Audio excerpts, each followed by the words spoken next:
And hello, everyone, and welcome to a new episode of Morning Nonsense. I hope you're all doing well. You're all doing fantastic.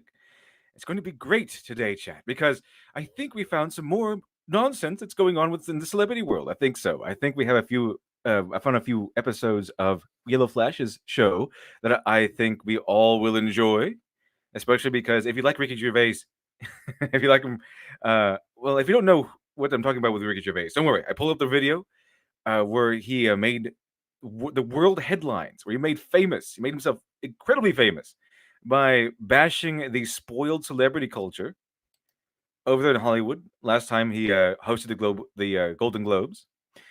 So we have some interesting things to go over. Especially we have that article. If you remember a few episodes ago, that article in defense of Mary Sue's. It was actually a two-parter. I found both parts, so we have both of those to go over, and quite a few other things too. Especially the Hello Greedo video, which is interesting because there's two Hello Greedo videos. First one being where he's being reasonable, and then the other one being where, well, the video where he made that was covered by EFAP. So interesting stuff. Interesting lineup we have today for Morning's Nonsense. Anyway, I hope you're all doing safe. Hope you're all doing well. I hope you're all taking the necessary precautions. And I hope you're doing excellent. Excellent. If you're not doing well or excellent, then I really, really hope that this show at least helps a little bit. At least a little bit.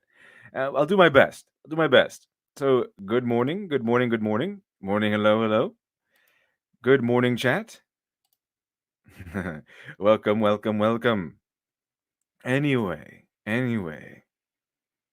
let's see here. Like Yagami was playing Prototype. You mean that one game where you have those strange powers where you can cut people in half and everything? That's an interesting game. If that's it. The dubious internet surfer. It's my first live stream. I can't wait. Oh, fantastic, fantastic. I think you have some fun if you're just here for some. Just to hear if you're just here to have fun, have some laughs at the strange things that people do these days. So. Welcome. So, let's see here. Let's start off with a little bit of Ricky Gervais so we can lead you in to this whole thing. And here it is. I'm not sure if we'll get copyright struck, so watch out, chat. But we'll just watch a little bit of it because he's hilarious. And here we go. I don't care anymore. I'm joking. I never did. NBC clearly don't care either. Fifth time. So, I mean, Kevin Hart was fired from the Oscars because of some offensive tweets. Hello?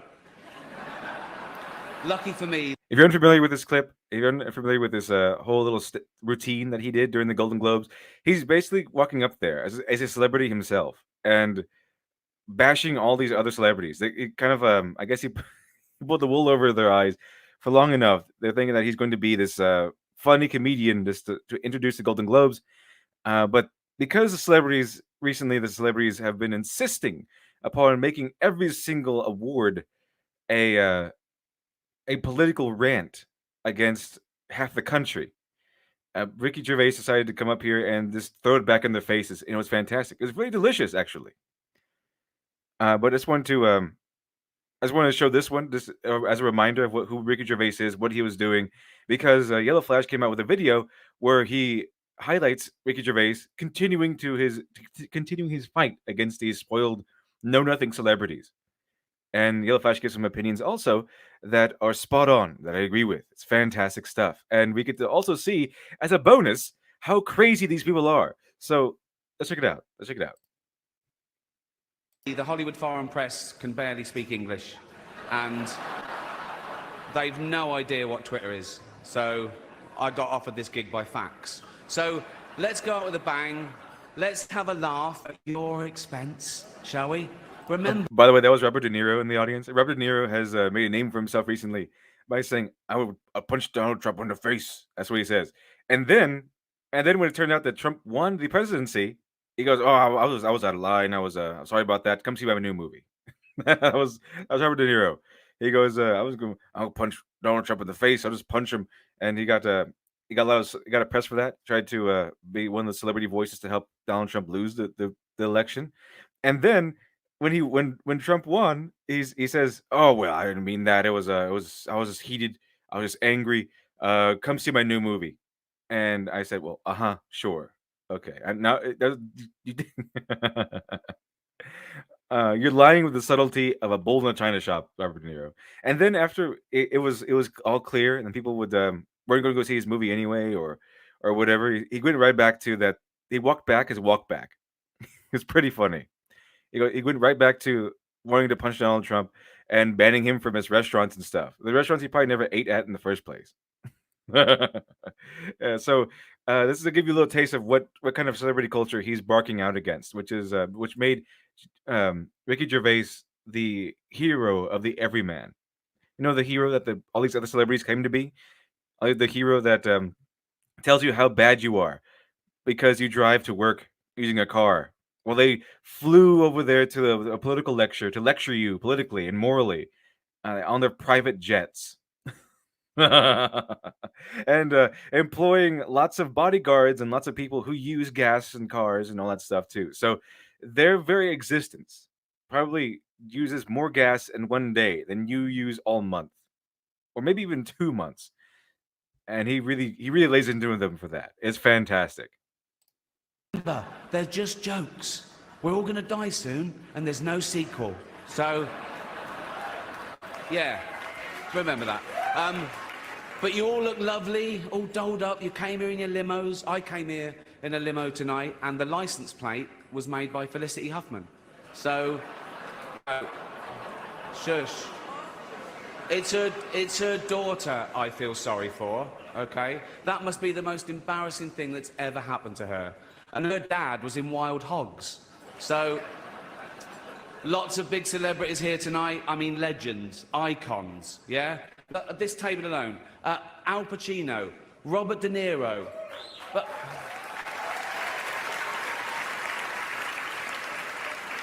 Baby Yoda. Oh, that's Joe Pesci, sorry. Baby Yoda. Wait, that's Joe Pesci. Nice one. I get here. Robert De Niro thinks he's still the guy who played Taxi Driver. He does. He absolutely does. But if you've seen The Irishman, you know that's not the case. Especially if you've seen the behind the scenes stuff, you know that's not the case. You know he can barely stand up these days. They had a lot of trouble just acting in that movie because sometimes they act younger than they were. Yeah, he's no longer the guy who plays Taxi Driver, but he can talk like he is. He can talk like he is until it might hurt his bottom line, and then he walks it back. And then when he can see it's all clear and it doesn't hurt his bottom line anymore, then he walks back his walk back. So not the most ardent of not the most dedicated man when it comes to principles, it seems. So he's a typical Hollywooder, a Hollywoodie, you could say. So just like everyone else in here, so everyone else is being bashed by Ricky Gervais, and it's fantastic, and they earned it. They earned it. Every single insult he tosses at them, they earn, because it's like the comic book pros. The people have been saying, "Okay, can you stop making everything 100% about politics? We just want to watch movies. Okay, I don't go to a celebrity who just couldn't act really well for political advice or life advice. Okay, I'll go to you to watch movies and to watch you dance for my amusement. Okay, you are a celebrity. You're an actor. You're not a guru. you're, n- you're not a wise person that I seek out on top of who's residing on a mountaintop. You're a person who gets paid to lie to me on a regular basis on a professional level. You are a lawyer, but at least a lawyer tries to fight for me by defending me from weirdos. Uh, these celebrities, they lie to you for a living. That's their job. They lie to you for a living. They accept a bunch of money and they lie to you. They recite the lines and the lies that the person who gave them the money told them to recite and told them to, and the lies they told them to tell. They are not the best people you can trust. Okay, their whole job, their whole life is about lying to you, and we know that. We know that because we know these movies aren't real. Even if these movies are modeled after real events, these celebrities are paid to lie to you by by depicting what's on the script and not what's real in real life. You get the idea. You get the idea. But yeah, they are paid gratuitous amounts of money to lie to you, and it's on and off screen. Okay, it's movies, it's commercials, it's every time they're in front of a camera, they're likely going to be lying to you. So they get paid for it. So that's why I don't go to celebrities all the time, you know, for like scientifical facts on on on anything any or advice on anything. If the celebrity tells me what to do, celebrity tells me to go vegan or something, I'm not going to do it because I know that someone paid them to say that. Okay, they spout all kinds of nonsense, all kinds of moral virtue signals, and they don't follow it themselves. Not usually. You have outliers sometimes, like Keanu Reeves. Actually a nice person. He's an awesome person. So anyway, let's see. A Criminal Imagination thing, which is the 10. It goes to show that the Hollywood scene is nothing but leeches and leeches. That's true. If they're not pretending to be Caligula, they're kissing ASS. If not that, they're throwing each other under the bus. That's pretty much spot on. It's a good summary there. Thank you, Criminal Imagination. Thank you for that. Appreciate it. That's pretty much it. Hollywood is a. If you listen to people from Hollywood, they tell you that Hollywood is pretty much a den of of debauchery and degeneracy. And he hits them on that too.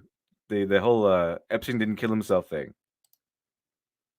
I love you, man. Don't have me whacked. But Don't worry, we're not going to go. We're not going to watch this whole thing. Just maybe a few minutes or so, because I'm pretty sure we'll be taken down if we go too long. tonight isn't just about the people in front of the camera. In this room are some of the most important TV and film executives in the world. People from every background, but they all have one thing in common. They're all terrified of Ronan Farrow. He's coming for you. He's coming for you. Look, talking of all you perverts, it was a big year. It was a big year for paedophile movies. Surviving R. Kelly, Leaving Neverland, Two Popes. Shut up. Shut up. I don't care. I don't care. Many talented people of colour were snubbed in major categories. Unfortunately, there's nothing we can do about that. Hollywood foreign press are all very, very racist. So, fifth time. So, I'm gonna pause it on there on Tom Hanks's "I can't believe it" face. As a dubious internet surfer, did you hear that SJWs want Gandalf to be a girl? No, I didn't hear that one. I'm not surprised, but I didn't hear it. You're gonna have a really Gandalf who though? From what? Are they gonna? You mean the new Lord of the Rings show? I didn't hear that. Are they gonna have like a girl with a huge beard? I could see that happening. Also, Keanu Reeves is most excellent Ted. Yes, Keanu Reeves is actually an excellent person. He's fantastic. All these stories just keep coming out about him. How he pays for people's tickets when they're down, and how he volunteers his time for people. He's just trying to be awesome all the time. I don't know. Uh, yeah, yeah. Keanu Reeves is like the exception to the rule that celebrities are scum. I don't know what it is. Boomer, thank you very much for the two. How can you trust people who sell VJ candles? Oh, yeah, I remember that now. I remember that. That was gross. uh, We were going to do an in memoriam this year, but when I saw the list of people that had died, it wasn't diverse enough. It just, no. It was mostly white people. And I thought, nah, not on my watch. So, maybe next year. yeah, so the whole thing is that all these people, all these celebrities complain about how the globes and the awards are just, they're not diverse enough. They always complain about everything's not diverse enough. So that's why he's poking fun at. Other people, because he's highlighting the absurdity here. Yeah, the people who died, they were mostly white people. What a shame. That's all they do is they take XYZ thing and say, oh, look, it's mostly white people. What a shame. Let's see what happens. No one cares about movies anymore. No one goes to the cinema. No one really watches network TV. Everyone's watching Netflix. This show could just be me coming out going, well done, Netflix, you win everything. Good night. But no, we got to drag it out for 3 hours. You could binge watch the entire first season of Afterlife instead of watching this show. That's a show about a man who wants to kill himself because his wife dies of cancer. And it's still more fun than this, okay? Spoiler alert, season 2 is on the way. So in the end, he obviously didn't kill himself. Just like Jeffrey Epstein. There he is. I know he's your friend. I don't care. There it is. You had to make your own way here in your own plane, didn't you? Right. But seriously, films are awful, lazy, remakes, sequels. I've heard a rumour that there might be a sequel to Sophie's Choice. I mean, that'd just be Meryl Streep going, well, it's got to be this one then. So there's a little taste, a little sample of Ricky Gervais just laying into the Hollywood elite over and over again. Finally, someone lecturing them and pointing out their weird behavior, and not someone, yet another trumped up celebrity, yet another spoiled celebrity who just got used to their millions of dollars, lecturing the regular folk. Okay, lecturing the regular folk on what they should be doing. Why can't everyone get a fancy hybrid car? Why can't everyone have their own private jet? Okay, I'm using a private jet, but it's the peasants who should sacrifice so I can use my private jet. And everyone says, "Oh no, no, no. Why should we make sacrifices you obviously aren't able to make? Why should we?" And the answer is, we shouldn't. We shouldn't, because at the end of the day, celebrities are not important. All these celebrities also come out and they also hate capitalism and everything. The reason why they have millions of dollars is because of capitalism. Because they are not essential. We don't need actors. At the end of the day, we don't need them. They are a luxury. Actors are a luxury. Okay, so if we were living in a society that wasn't capitalist and that just paid people on what they needed, for example, to each to as much of their need is, then they'll just be paid as much as they need, because the only reason why they're millionaires is because we value them, and value in the capitalist society is good to have, but it's not necessarily based on need. And so they all rail against capitalism, not knowing that if we were not in the capitalist society, they would probably be just on the side of the street at the moment. Because we value them a lot here, so they feel more important, I guess, than they actually are. Anyway, let's see here. Flint Glockwood, we need Gervais to come on Morning Nonsense with Lady. That'd be fantastic. That'd be amazing. That would be really, really excellent, actually. I think we have a good time as going over all this nonsense, because there's so much of it. There's so much of it. So much nonsense, and this comes out. New stuff. This comes out every day. It's fantastic. Let's see here. Let's see here. Fulcrum Shift, case in point, millionaire Mark Ruffalo, the advocate for socialism. Yeah, they're just talking to you, talking down to us about how we like capitalism, and we're benefiting from it, as they sit upon their pile of money, talking down to us. And it's like I always like to quote. They always remind me of the quote from Benjamin Sisko from DS9, and where he says, all these. He's talking about how spoiled these Earth people are, how people from Earth are, and they go to him and they say, "Well, Captain Sisko, with these enemies, you need to open a dialogue. Okay, just open a dialogue. Remind them that they're Federation citizens, because he's facing off against a rebellion." And Cisco says, "Open a dialogue. What do you think I've been doing? They won't listen to me. They won't open up a dialogue. Okay, this is not Earth." And he says, uh, it's on Earth. There is no more crime. Okay, there's plentiful. There's plenty of food. No one suffers on Earth anymore. No one suffers. It's paradise on Earth, he says, and it's easy to be a saint in paradise. Okay, these celebrities, they live in paradise. They get paid too much money for the stuff they do, way too much money, and they can buy whatever they want. They can afford anything. They can afford to be progressive. They can afford to be so. And then they come out and lecture us on stuff, and they are confused why we don't like them for doing that. What they're telling us we're bad people. Okay, so you won a Golden Globe for lying to us, the one for being one of the best liars in Hollywood. Congratulations. You don't doesn't mean you get to lecture us on our morals and what we need to be doing. Okay, you live in paradise. You can do whatever you want, and it's easy to be a saint in paradise.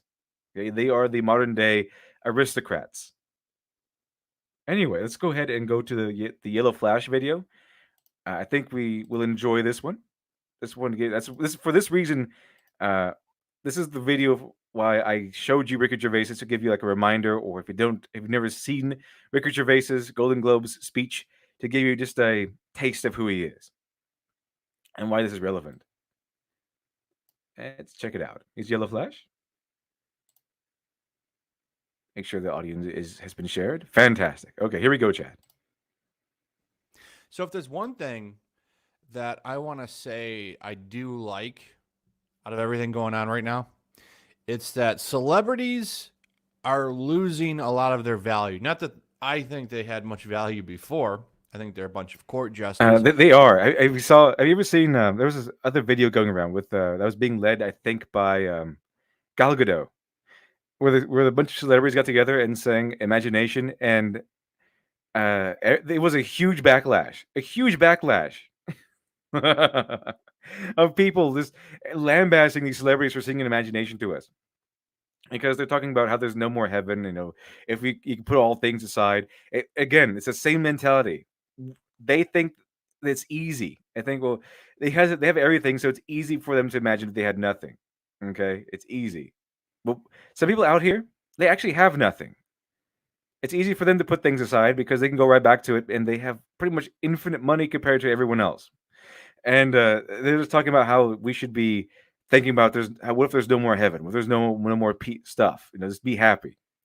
Okay, we have people out there that have actual worries. These celebrities don't have actual worries anymore. They don't have money worries. And so there was a huge uproar against these people for singing "Imagination," and because it felt like yet another lecture of how we should be thinking, how we should be feeling, and how we should be acting.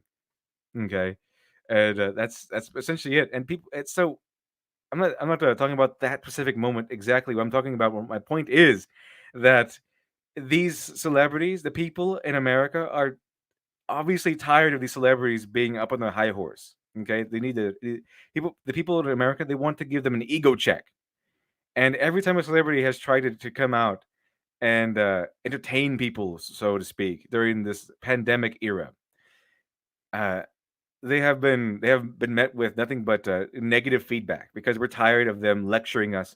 We're tired of them doing all sorts of things that where they were talking down to us, that they're better than us. Every single time they open their mouths, it's it might whatever it is. Underneath it, we can just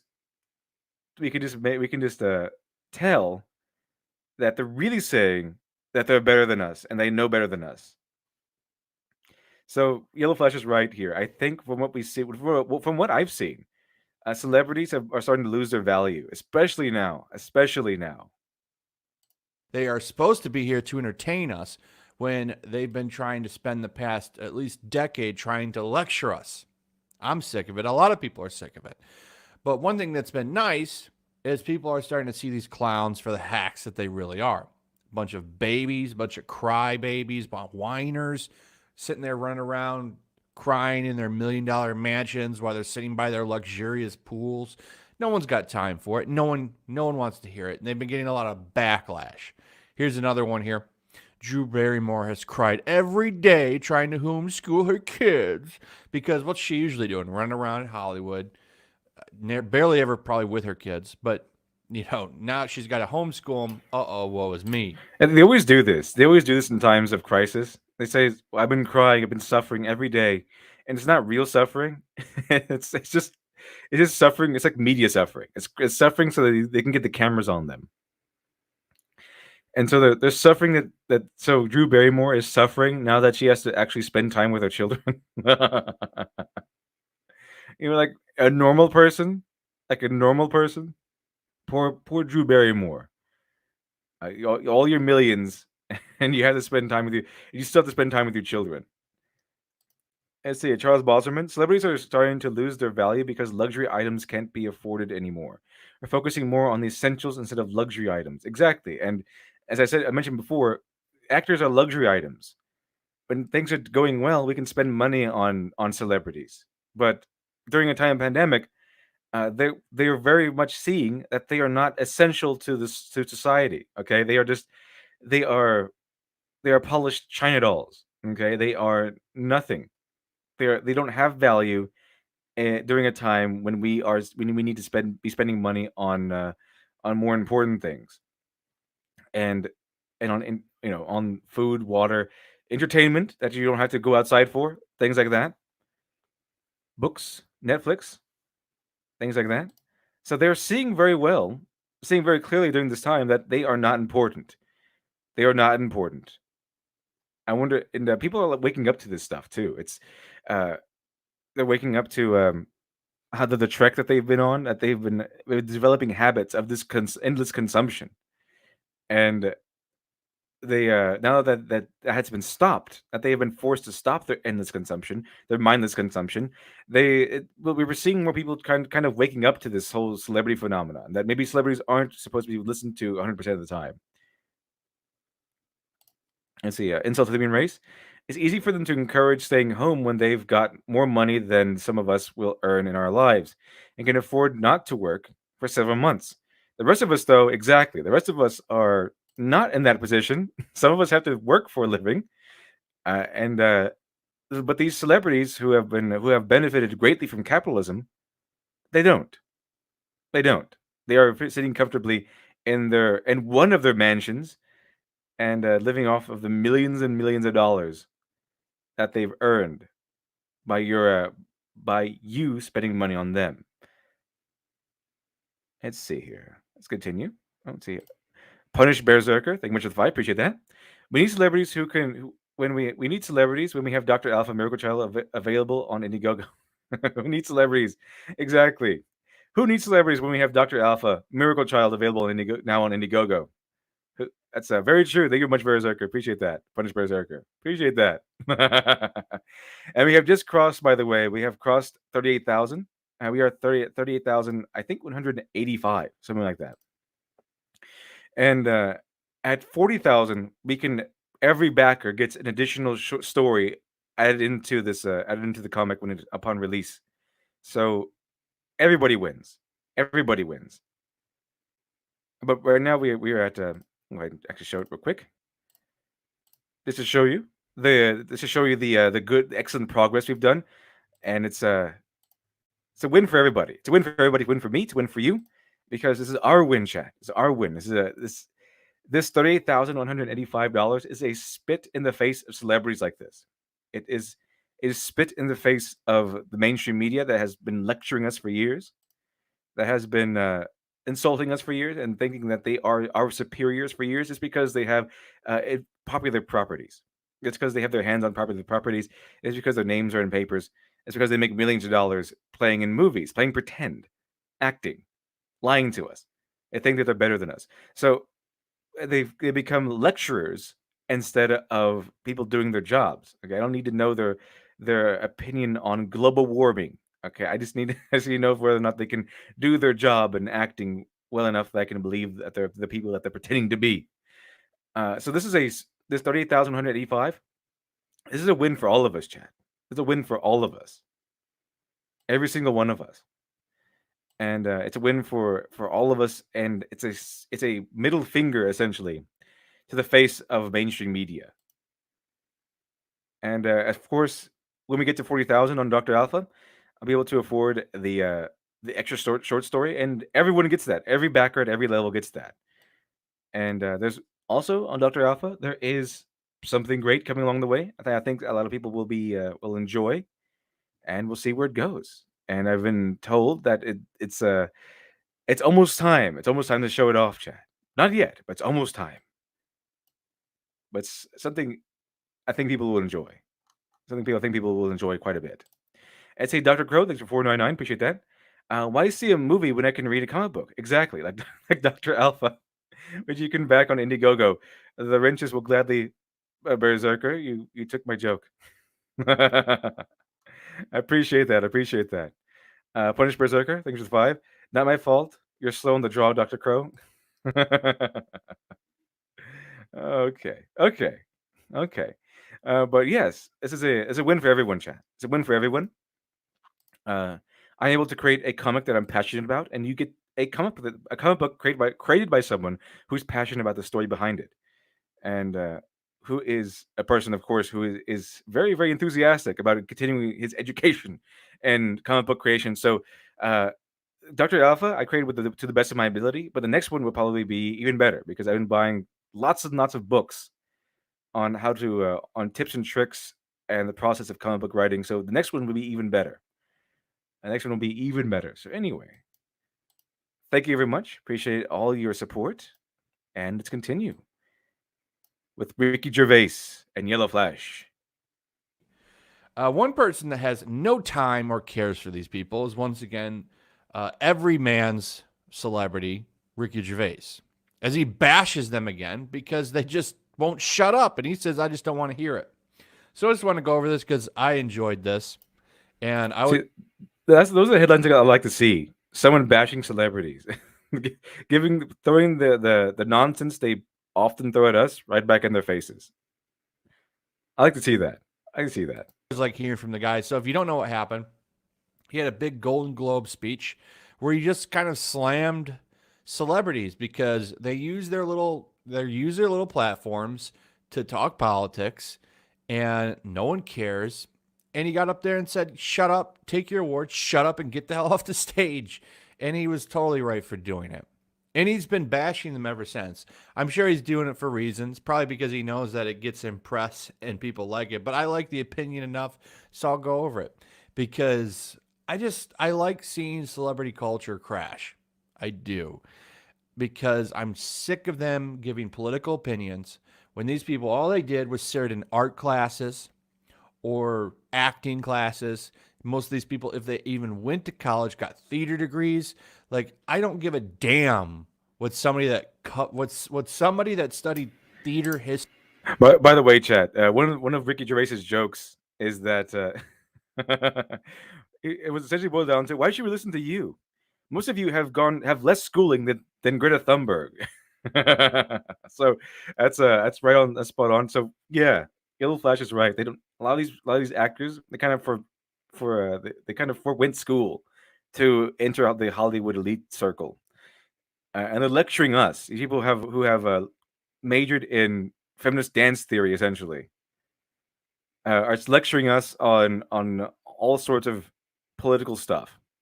And we don't really need to be hearing them from. I mean, they can say what they want. I'm not saying that they can't say what they want, but they do it in such a smug manner, as if they say it as opposed to, "Oh, that's my opinion." They say, "Well, in my opinion, it's this." No, when a celebrity says their opinion, it's "You're wrong, I'm right."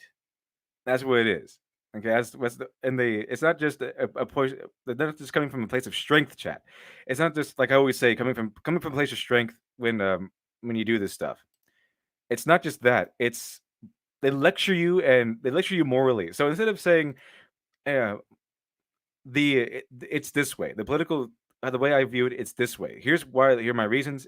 Instead of doing that, being offering an argument and a well thought out way of looking at things, why they look at things the way they do, it's I look at things this way, and if you don't see things my way, you are a terrible person. It's different, chat. It's different. Okay. It's the same reasons why we say I mean, it's fine. Like we don't care if you like the Last Jedi, but the people we usually cover, it's we like the Last Jedi, and if you don't like the Last Jedi, you're a terrible, terrible person, and we have terrible tasted movies. It's that part, Chad. It's that part that gets people angry. It's that part that we argue against. Okay, it's that part, not the part that they. It's not that's the opinion itself. Okay, the celebrities can say whatever opinion they want, and that wouldn't matter. But it's the smug celebrity mindset that not only states their opinion, but they say that you're a bad person for doing so. For example, I think that might also run in comic book pro circles. It would be one thing we wouldn't care. I don't think a lot of customers would care. In fact, I don't think I would care if all these celebrities came out and said, well, that they're they said they don't like Trump or whatever. I don't care.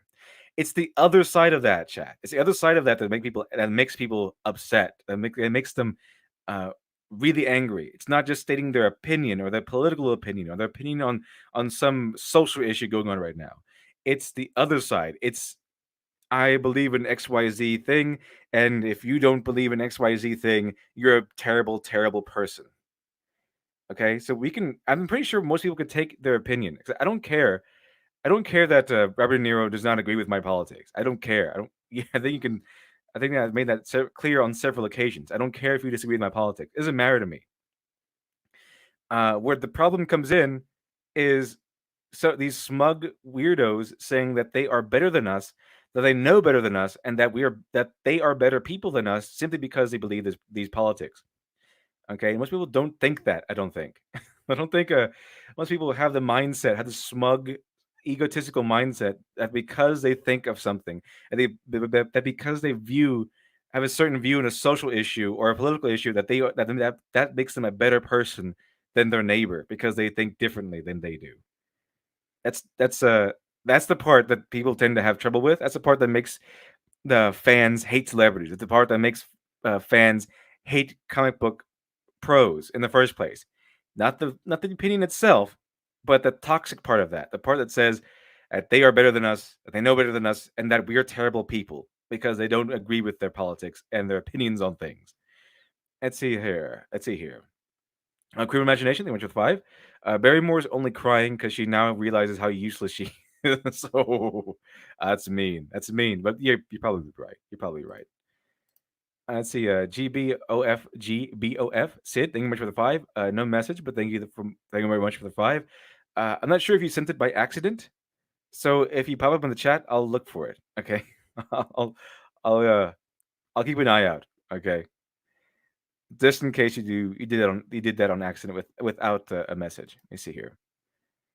Let's see here. Crew Imagination. Oh God, the wombs, the wombs. uh, the wombs, the wombs. Oh, you can't have a good movie chat without at least 5 metaphorical wombs. Okay. Angel of the Sword, and hello, hello. These people have too much time and money on their hands. They never have to work, and they aren't competent enough to take up productive recreational activities. This leads them to insanity. I think so. I think it's also because of the bubble. Like I say, they always live in their little Hollywood bubble. They live in a little society which is called Hollywood elitists. Okay, they're all Hollywood elitists. They all mingle with each other. They all talk to each other, and they all live in the exact same bubble. And the bubble is filling up this rapidly filling up with their farts. And they've gotten so used to smelling their own farts, they've fallen in love with the smell of their own farts that they never want to get out of the bubble. But the moment they do, it hits them. It's them strong, and they have forgotten what the fresh air smells like. They've been just huffing their own fumes for years, and it's rotting their brains. It's just awful. It's just awful. And let's see here. GBOF GBOF Sid, thanks for the 5. Appreciate that. So much selfish celebrity stupidity. Exactly. That's pretty much what the whole problem is. Because I don't care about Robert De Niro's politics. I do care that he's calling me a bad person because I don't agree with him. Like morally and fundamentally a bad person. Okay, I might be a bad person, but it's not because of my politics. Okay, even if you were right that we're all bad people, it's not because we disagree with him on our politics. Okay, it's not because I disagree with him. It's not because we have differing views. It would be because of other reasons. Okay, but it's a smug stuff. It's a smug celebrity mindset. It's a smug mainstream mindset. It seems that's the problem. That's the problem. Because I don't know Yellow Flash's politics. I don't care. I never asked him. I don't know Tug's politics. I only know Ethan Skyver's politics because he told us. I never asked him once what they were, and neither would I care. It's his actions that are important. It's, people's actions that are important. I think, anyway. Lucky Jinx, hello, hello. It seems a lot of people have been driven to insanity by all of this. Everyone's pissed off and annoying now. Well, so in all fairness, celebrities have been have been annoying for a long time, maybe before all of this, and I think they've been insane for a long time before all of this also. Let's see. Okay, let's continue now. Most of these people, if they even went to college, got theater degrees. Like, I don't give a damn what somebody that what somebody that studied theater history has to say about economics or any kind of political policy, because they're all morons. They're narcissists and they're crybabies. Those are all true, and the Yellow Flash is spot on there. I don't go to my art teacher and ask them economic advice or political advice or advice on social issues, unless I know them personally. But I don't go to an art teacher for advice on politics or economics because they're an art teacher. I'll go to someone else for that. If I know them personally, I might want their opinion, but other than that, I probably won't. I probably won't. Okay, so that's essentially what these actors are. They are artists. Okay, they're artists, and most of them they're dedicated their whole lives to art. That's about it. So I don't go to these celebrities for political opinions. I go to them to watch their movies and see them lie to me. Okay, that's why I pay them money so they can lie to me convincingly in a movie. And it's really nice to see them lose a lot of their stage, and hopefully it'll carry over when all this is done. So Ricky Gervais has some choice words for rich celebrities who are complaining about being at home in their multi-million-dollar mansions. The 58-year-old comedian took notice of stars that have been reacting negatively to being in isolation to stop everything that's going on right now. Ellen DeGeneres returned to her talk show from home, where she caught backlash for joking that it's like being in prison. Meanwhile, Sam Smith and Kelly Ripa got emotional during video interviews where they talk about the struggles of staying at home. In a new interview with The Sun, Gervais pulled no punches in lambasting the affluent celebrities for struggling under the new conditions. And this is what he had to say. And this is a very good answer, I thought. So he said, after this is over, I never want to hear people moaning about the welfare state again. I never want to hear people moaning about nurses again. Or porters, he explained. These people are doing 14-hour shifts and not complaining, wearing masks and being left with sores after risking their own health and family's health selflessly. But when I see someone complaining about being in a mansion with a swimming pool, and, honestly, I just don't want to hear it. After his seemingly angry rant, the comedian pivoted to a lighter tone, noting that he's doing fine as he's always been an introvert. Oh, that's just fantastic. Bravo, Ricky Gervais. So all these celebrities are crying. All these celebrities are just crying about having to stay in their multi-million-dollar mansions. And they seem to have forgotten the little person. Like always. They always forget about the little people, chat. They always forget about the little people. They always forget about the mere peasants. They are all they're all the little madam deficits. Okay. They're all little the madame deficits going around with their boat hair. Their hair modeled into the shape of a boat. Okay. They're all the little Marie Antoinettes just living up in their mansions, complaining about how everything isn't as much of a paradise as it once was. They're stuck in their houses, stuck in their multi-million-dollar mansions, crying about how they have to spend time with their kids, their very own kids, and how they have to entertain themselves while staying in their mansions, not having to be able to go to one Hollywood party after the other, not even be able to indulge in their every whim, and not be able to indulge in the degeneracy that we know takes place in Hollywood. Okay, but they've forgotten the little person. They've forgotten the people that make the world go round. They forgot that nurses and doctors are not only working around the clock while these people lounge around in their giant castles and watching movies, begrudgingly watching high definition movies on their enormous TV sets. Uh, they've forgotten about all these people. They forgot all these people. So while they're doing all that and complaining about how luxurious a life is, because they have to stuck inside experiencing all their luxury, all their millions and millions of dollars in their castles and their mansions and their fleets of cars. While they're doing that, they forget about the doctor and the nurse who are spending countless hours not only caring for people who are sick during this time of pandemic, but risking their own lives. And that's actually factored in to how pandemics work. You know, the flatten the curve. The curve is there.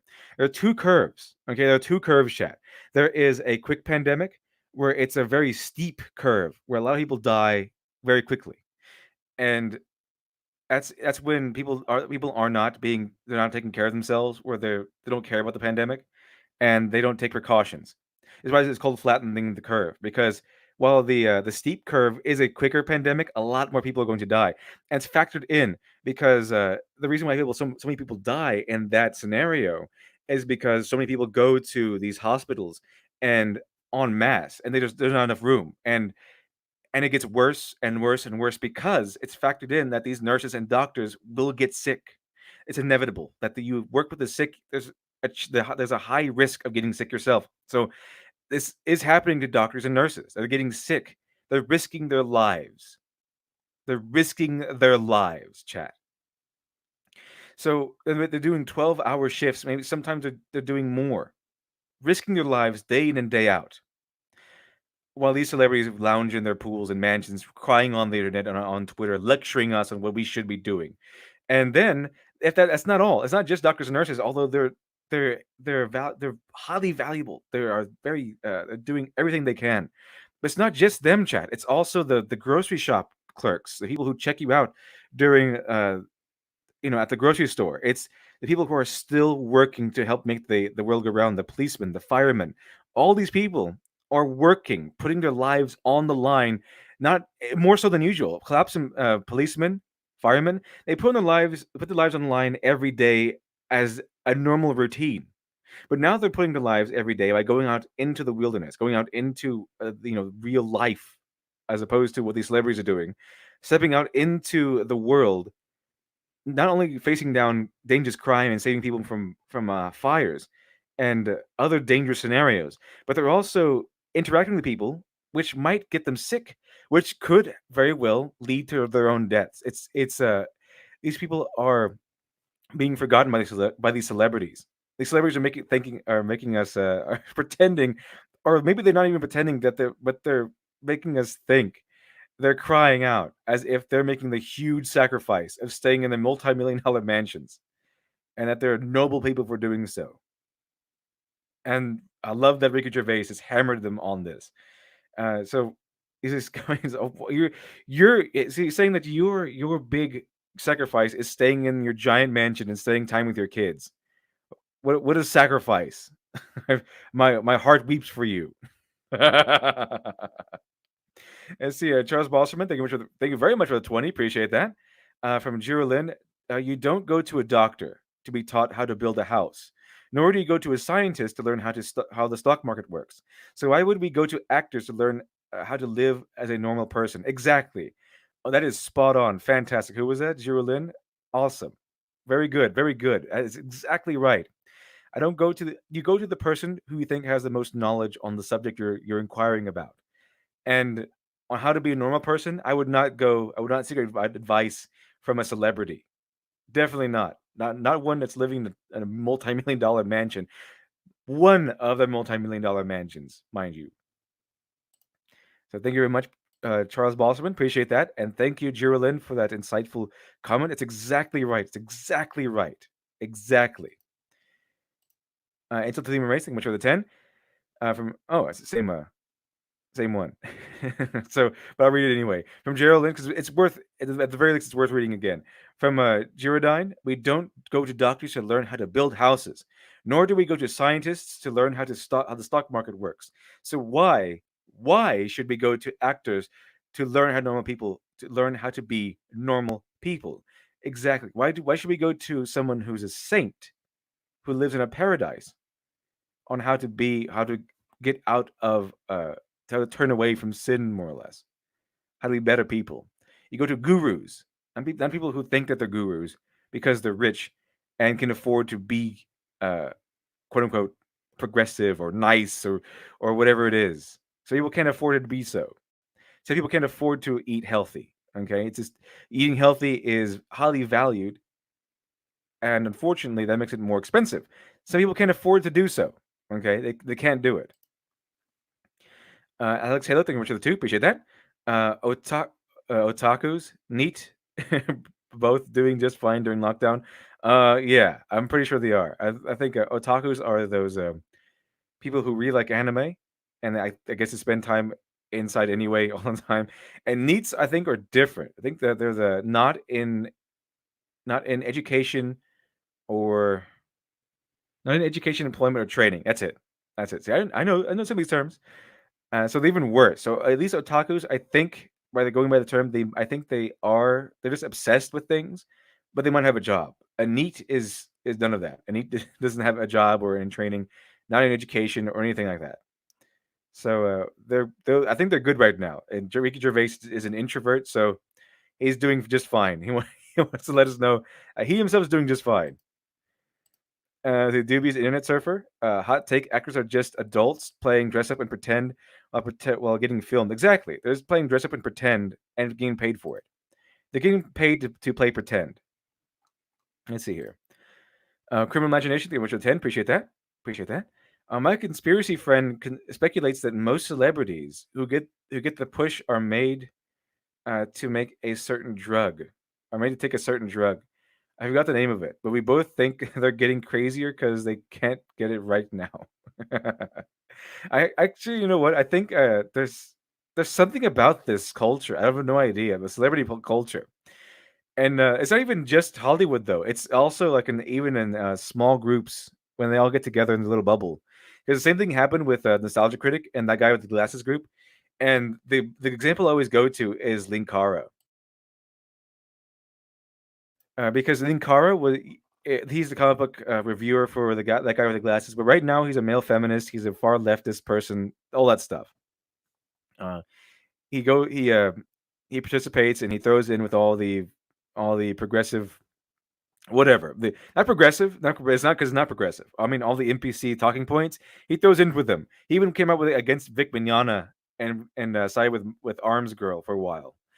But he used to be the other way, the exact opposite. He used to be this right wing fundamentalist Christian. I don't know what happens, but he once these people get together and congregate for a long period of time and they get successful enough, they go crazy. I don't know what happens, but the celebrity makes them crazy. I have no idea how that happens, but it does.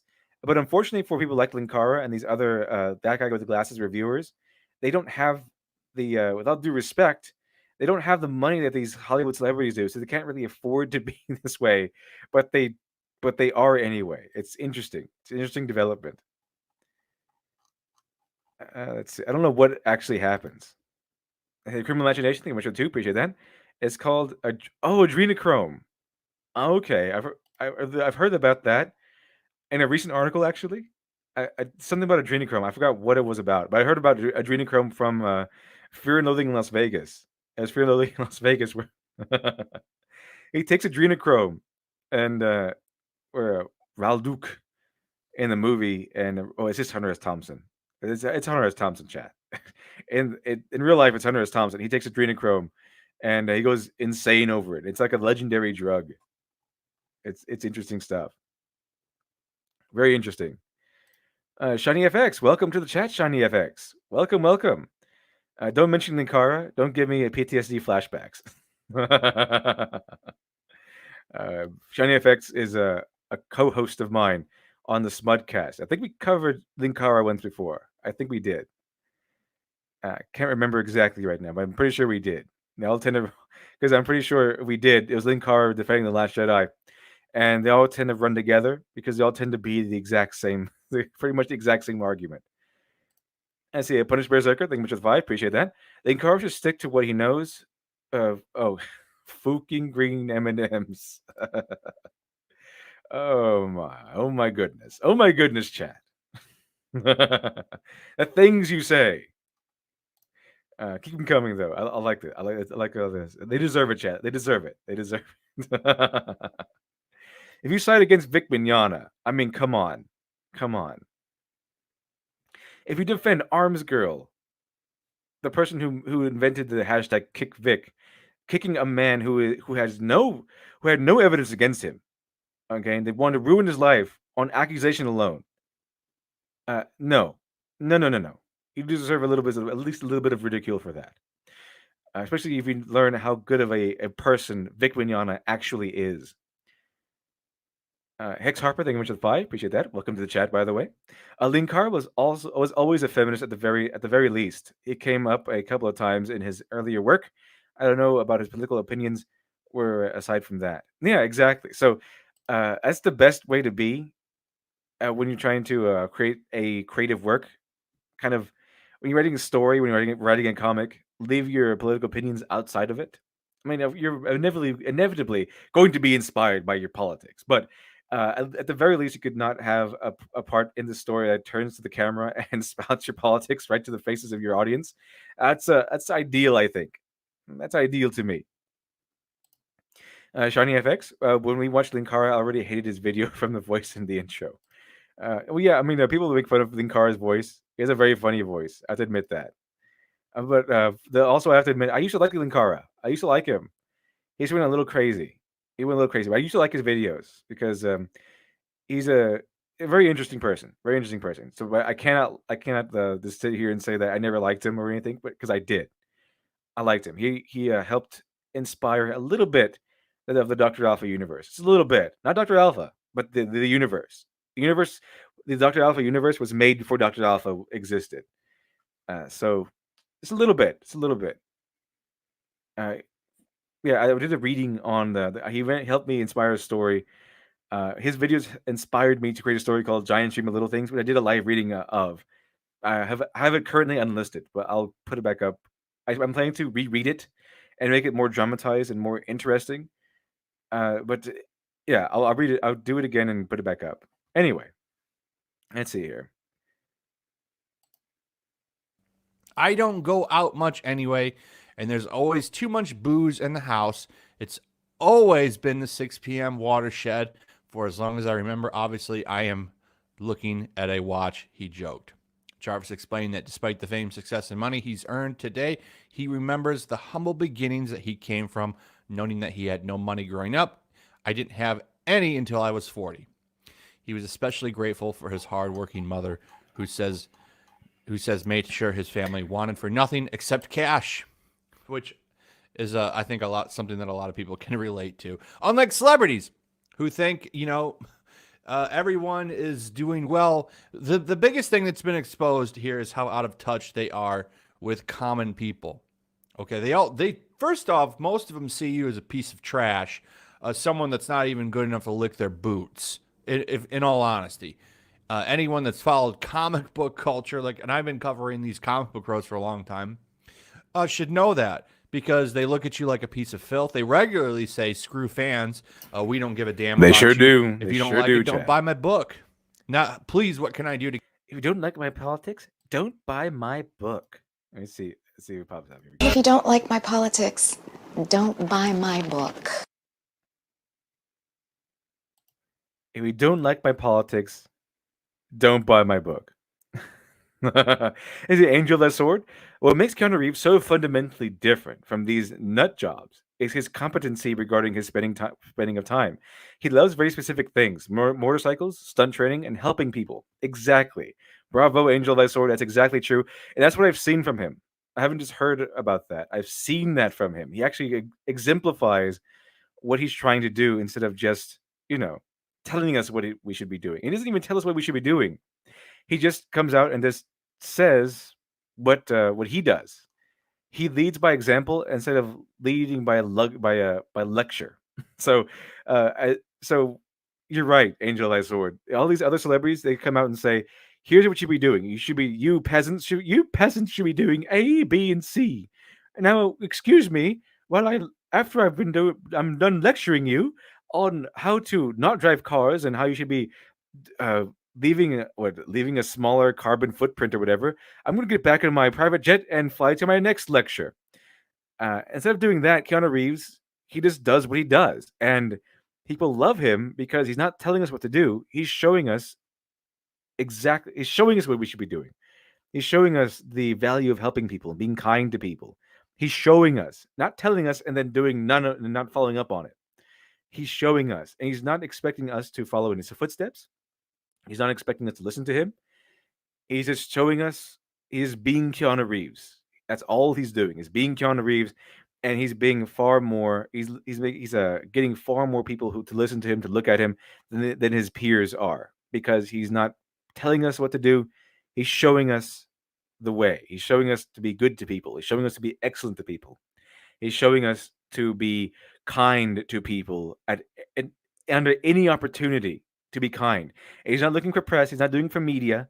He's doing it because it's the right thing to do, and I think that's what we all should be doing.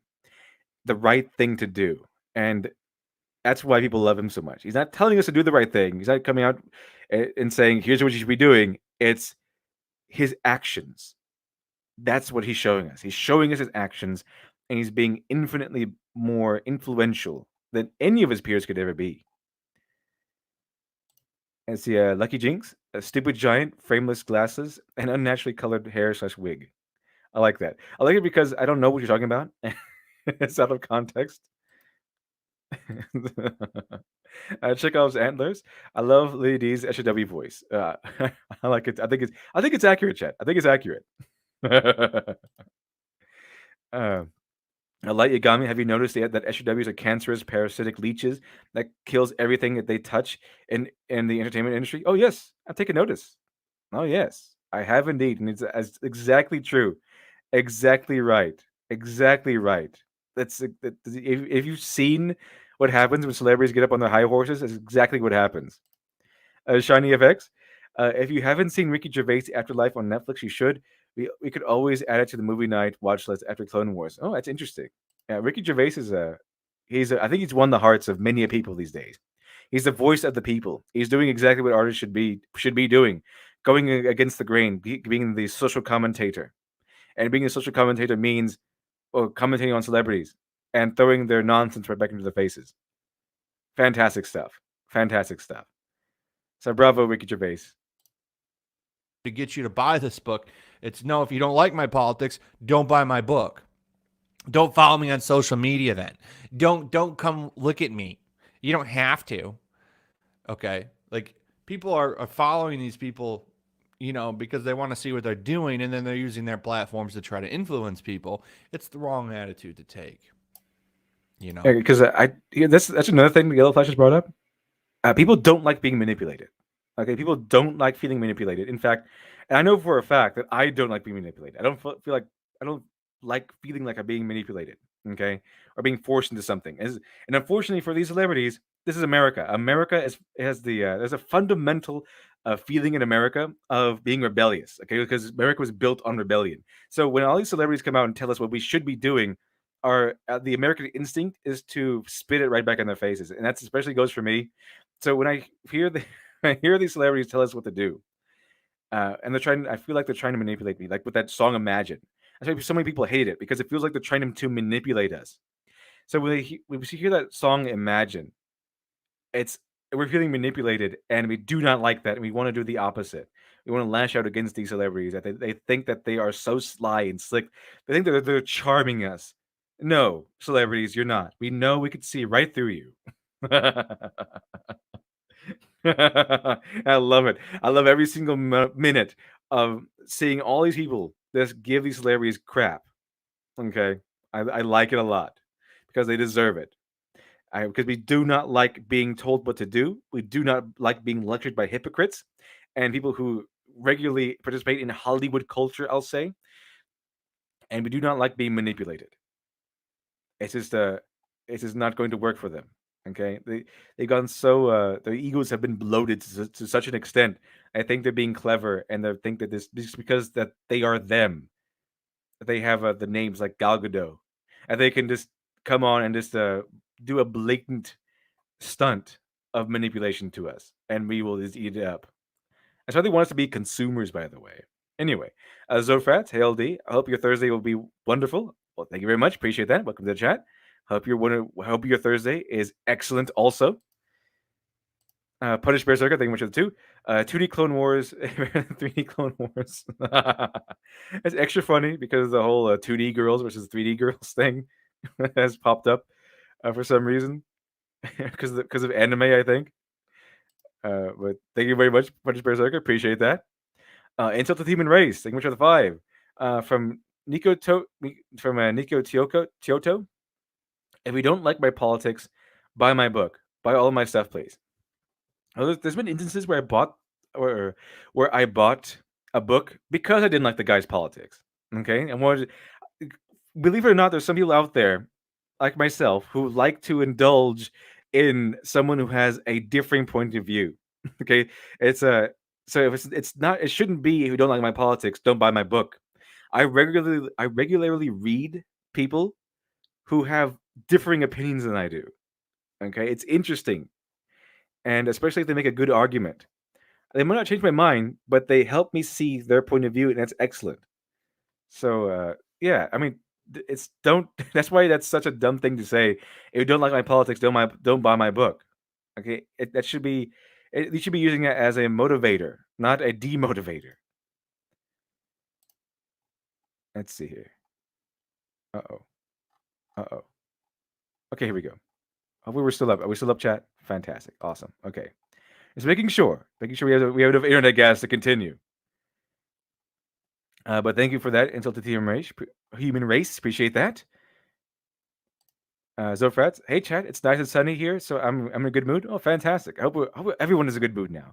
If you weren't in a good mood before the show started, I hope you're in a better mood, or if not, a very good mood, if not an excellent mood now. That's what we wanted to be, chat. We want to be excellent to people. We want to be totally rad to people, like Keanu Reeves would want us to be. I see. Alex Halo, thank you much for the 5. Appreciate that. The only thing you have to worry about in the anime industry is getting a fetish. Those otakus, no, they are a little weird.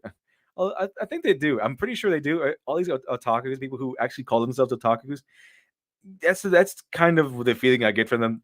They're weird, but at least they know they're weird. Okay, there's nothing wrong with being weird. Okay, it's just that they have their own little brand, their special little brand of weird, little subsection of weird. And they know it, so it's fine. It's fine. I think they'd even make fun of themselves for it.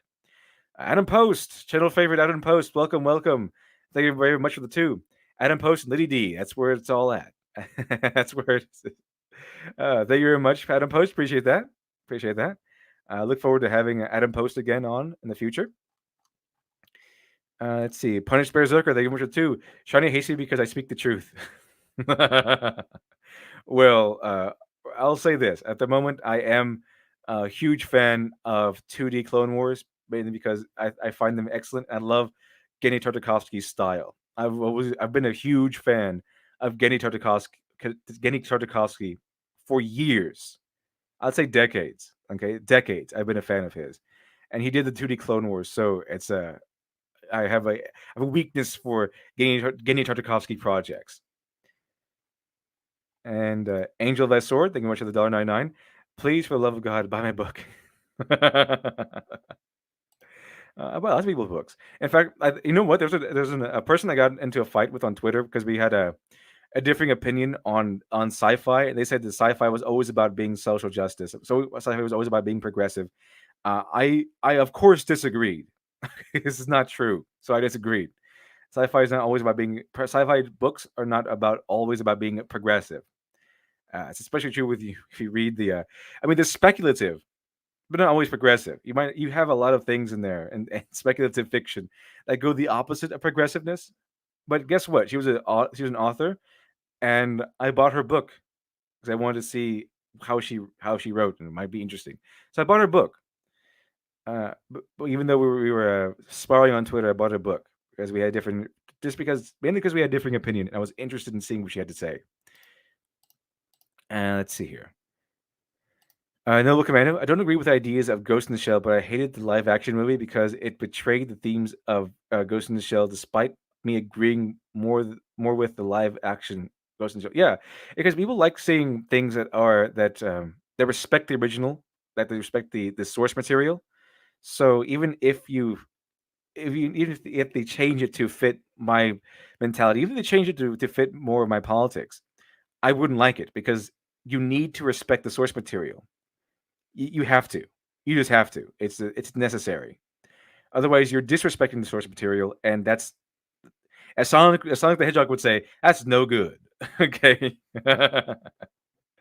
So if they adapted Watchmen and they made it more right wing, I wouldn't watch it because that's why we don't like these things filled with politics because they're trying to manipulate us. We just get the feeling that they're trying to manipulate us, which is why I don't like these far leftist politics in these shows and things. I don't want far right politics or right wing politics of any kind being overtly in my entertainment either. Okay, I just don't because I don't like being manipulated. Chat. No one does. No one likes feeling manipulated, even if it's politics that you agree with. Okay, just don't manipulate people, and we should be fine. That's why we don't like heavy-handed politics, anyway, that's why I believe we do not like heavy-handed politics in our entertainment. Matthew J. Nimnoth, thank you much for two. Appreciate that. A sci-fi author here. It's expansive, not progressive. Exactly, exactly. It can be progressive, but not all sci-fi is progressive. Okay, especially if we're talking about the pulps, and it can be exploratory, it can be speculative, but not always progressive. Not always progressive. Matt Wenger, welcome to the chat, Matt Wenger. I think we got a who's who in here now these days. Hey, Lucky and Andrew, fantastic, fantastic, awesome. Let's continue with Yellow Flash's video for now. It's like no one would be following you if you weren't, in this movie or doing this thing. So they just want to sit there and they want to go after people, tell people what their opinions are, and lecture people all day. And people get sick of it. And one thing that's nice about Ricky Gervais is he's got some self-awareness, and it's really done well for him. His value as a celebrity has went up big time. He's been doing well. He could be doing this for a lot of reasons like that to boost up his own value as a celebrity. But either way, it's still nice to see all these clowns get bashed. And it's nice to see him get a lot of coverage for doing it. The media's been picking this up a lot. They've been trashing celebrities a little bit. And it's kind of funny to see because usually they prop them up as gods and saviors that, can do no wrong. And because the news cycle. Is he a Barry Bend? The only politics I want to see in my story is if it pertains to the world it takes place in, not our real world politics. We also watch Blake Seven. See, that's exactly right. So the difference between politics and say Watchmen or something and politics present in today's media is that politics in Watchmen, it was pertaining to the story itself. It was going through a story, and the politics were pertaining to the plot itself. So it's politics are fine in stories as long as it pertains to the narrative, as long as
Awful stuff, chat. I know everyone left. Everyone says goodbye because everything decided to lock up. We had almost 200 people watching, and then everything decided to run out. You'd think that this would that you pay for internet, you think it would stay up. You think it would, but I mean, I guess I'm just naive or something.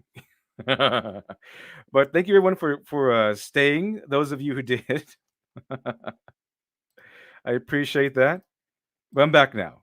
I'm back. We can continue. The show can go on now. The show can go on. I don't know why that happened. I don't know why this happens. I've tried everything in my power to stop it, but it just continues forever. I have no idea what's going on. I think it's cursed or something. Oh, let's see here. Okay, so thank you very much, everyone, for waiting, and we still can go on. The show can go on. Let's make sure I didn't miss anything. Wouldn't want that to happen. Let's see here.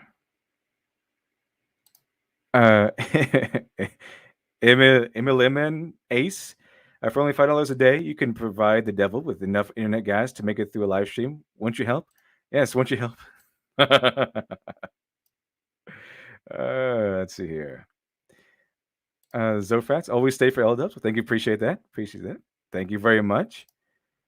Let's see here. The author, some vodka that'll jumpstart my heart quicker than a shock when I get shocked at the hospital by the doctor when I'm not cooperating because I'm rocking the table while he's operating. The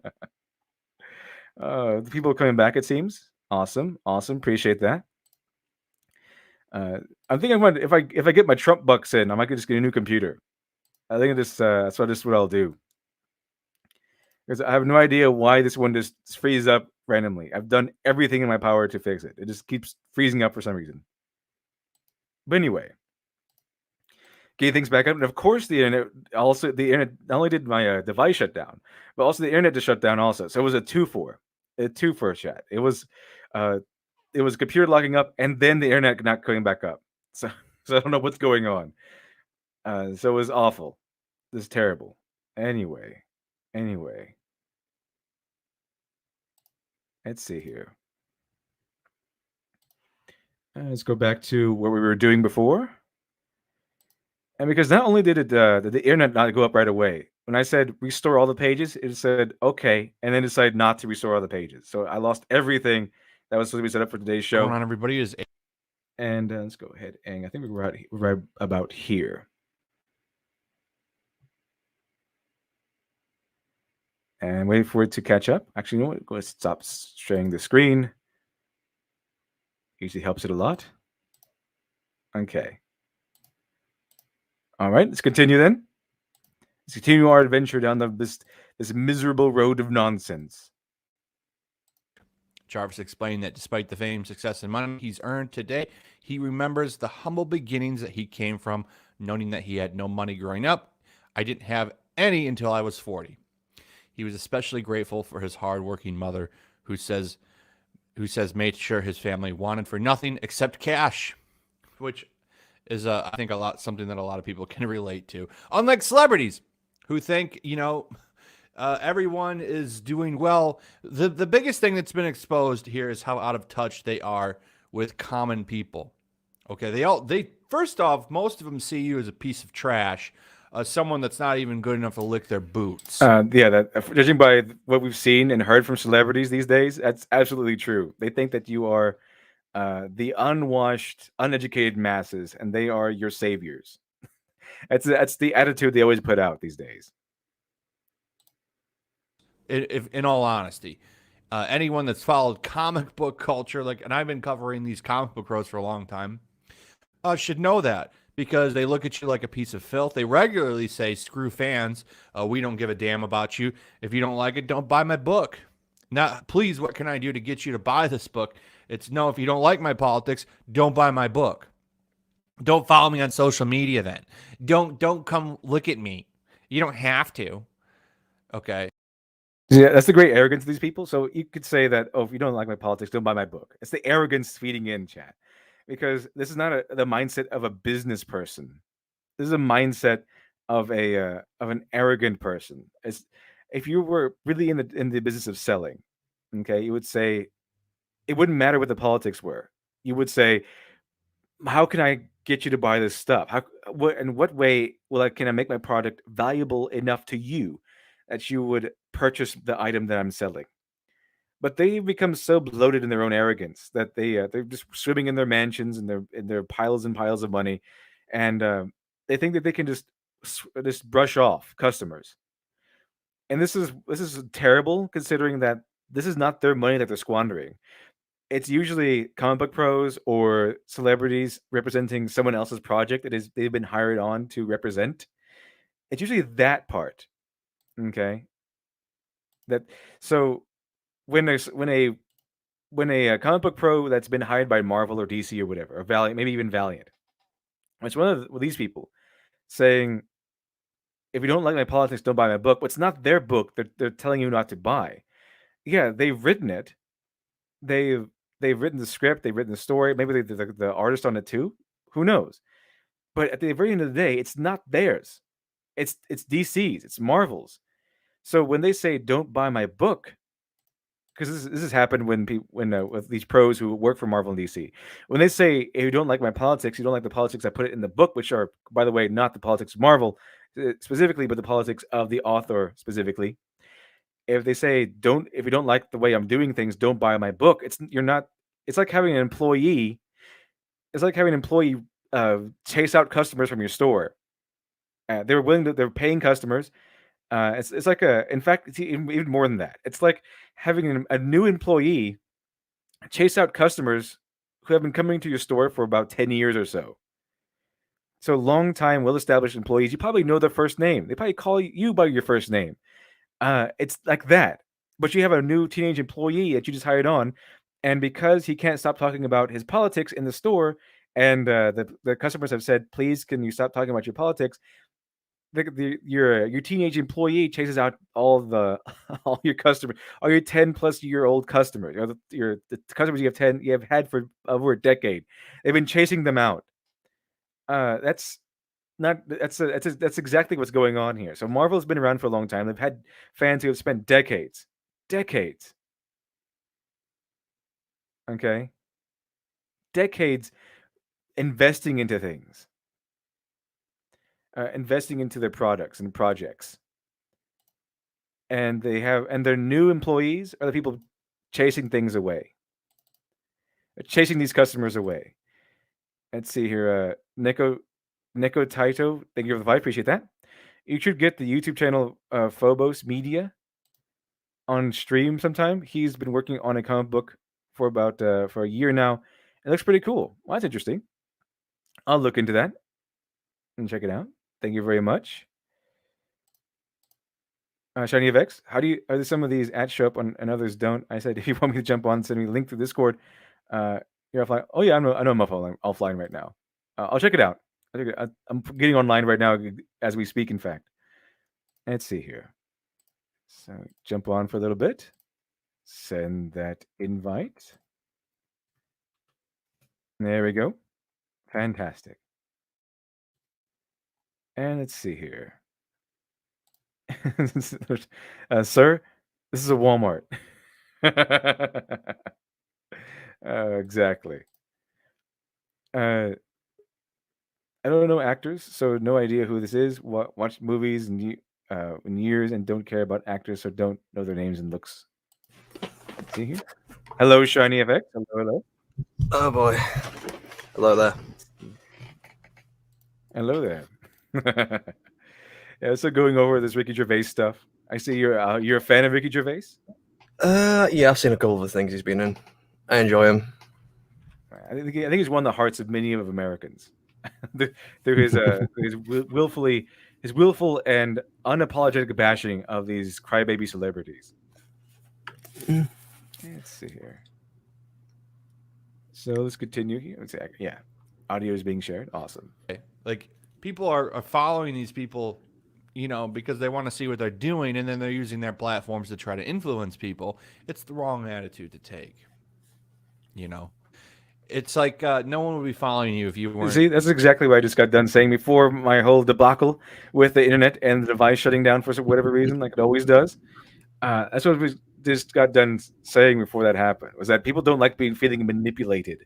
That's why we don't like politics in our entertainment these days. I mean, it's not that heavy-handed. We don't like it as heavy-handed as it has been, where it's all about turning to the camera and saying, "Did you know capitalism is bad?" We don't like that. We don't like being manipulated. We want to see, as Barry Bend was saying before the whole debacle, was saying that we prefer things to be narratively relevant. If there's politics in there, then show us these politics through a narrative and the conflict between good guys and bad guys. Show us these things. You don't say this is bad, McKay. Did you know that war is bad? Did you know that Oh, racism is bad? Oh, though I really? think That was good. I think war being good or bad is a lot more complex. It is. It is complex. Like if you go look into the Republic by Plato, there are just wars and there are unjust wars, and the thing is, but when we see a movie or a TV show today with a heavy-handed politics, they will do a one-sided thing. So there could be a justification for war, as in World War II, or for example, just liberate the world from the tyrannical, encroaching power. But one of these movies will turn to the camera and say, "Did you know that war is bad? War is bad, kids. There's no justification for war ever," and leave it at that. And when they're trying to manipulate us into thinking the way they think, and but they do it with such a heavy-handed way, they can't help but feel like we're being manipulated. And this is why we spit at them when they sing to us songs like Imagine. Thing is, it's even kind of true with politics. I would personally agree with is like I don't want to constantly be like if I agree with you, you say yeah that's great, okay, I understand what you're saying, but could you please get on with the thing I care about right now? Exactly. And when it comes to like movies or films or TVs, I don't care about the politics. I just want to watch something which has good narrative structure, which is entertaining and that I can enjoy. Exactly. I think most people do, but they just refuse to do that these days. They say, "Well, everything's political, therefore I can just pump up things with as much politics as I want." Let's see here. Insult of the Human Race, Team 5. Hearty welcome to Shiny FX. Thank you. Thanks for joining us this morning. Thank I hope you have a good day afterwards. Fantastic. Appreciate that, Insult of the Human Race. Not being very insulting this morning, though. Can you really insult a demon? No, I don't think you can. And see, CWD Trixie, war being good or bad is something a series of movies would need to take a serious look into. Both Star Wars and Gundam have it, while at times still hit or miss. Oh yeah. I mean, there's so many Gundam series, but Gundam has devoted most of its series to exploring the complexities and the nuances of war itself. I remember the first one even has it starts off with your traditional good guys, bad guys, and then as the show goes on, it kind of evolves into something more complex. Where not all the bad guys are bad, not all the good guys are all that good. It's a mix of things. Even though you have your enemies, and even though your enemies do terrible things, it's not necessarily an evil side they're taking. And I like the fact that in that series, it's Zeon. Are portrayed as the quote unquote bad guys or the antagonists, and we see them do terrible things that tyrants would do. But the thing is, they aren't actually portrayed as evil. And the thing is that the Earth is actually being portrayed as tyrannical and like a dictatorship almost, in their eyes anyway. And so you have the peculiar setup of having the people wanting to declare a fight for their independence be more along the side of the bad guys, and the people who are trying to keep things together, trying to control things, and keep Zeon under their wing is Earth, the more tyrannical faction, aka the good guys in the series. So it's an interesting way of looking at things, and it's very different. You could. That could certainly be a very good setup for some kind of show or movie where you have the so-called protagonists have a bad cause, but they go about it in a just way, and then you have the antagonists who have a just cause, but they end up doing it in it's a good flip. So it's not just the bad guys being bad; it's more complex than that. Right, and you get that in Gundam. Like for example, like you said, there is a much more complex. I think I remember there's an infamous part of Gundam, of the first one, where the enemies they've just been fighting, and they both kind of land on this place that is universally neutral, and so everyone is allowed to roam freely. They're not allowed to fight, and so there's a part where the good guys, Amuro and his friends, I think they get in trouble, and then Shar Aznable, the opposite, like the main enemy, the rival on the enemy side to Amuro, comes along and helps them out. Says, "Hey, I mean, we're soldiers. We're just soldiers right now.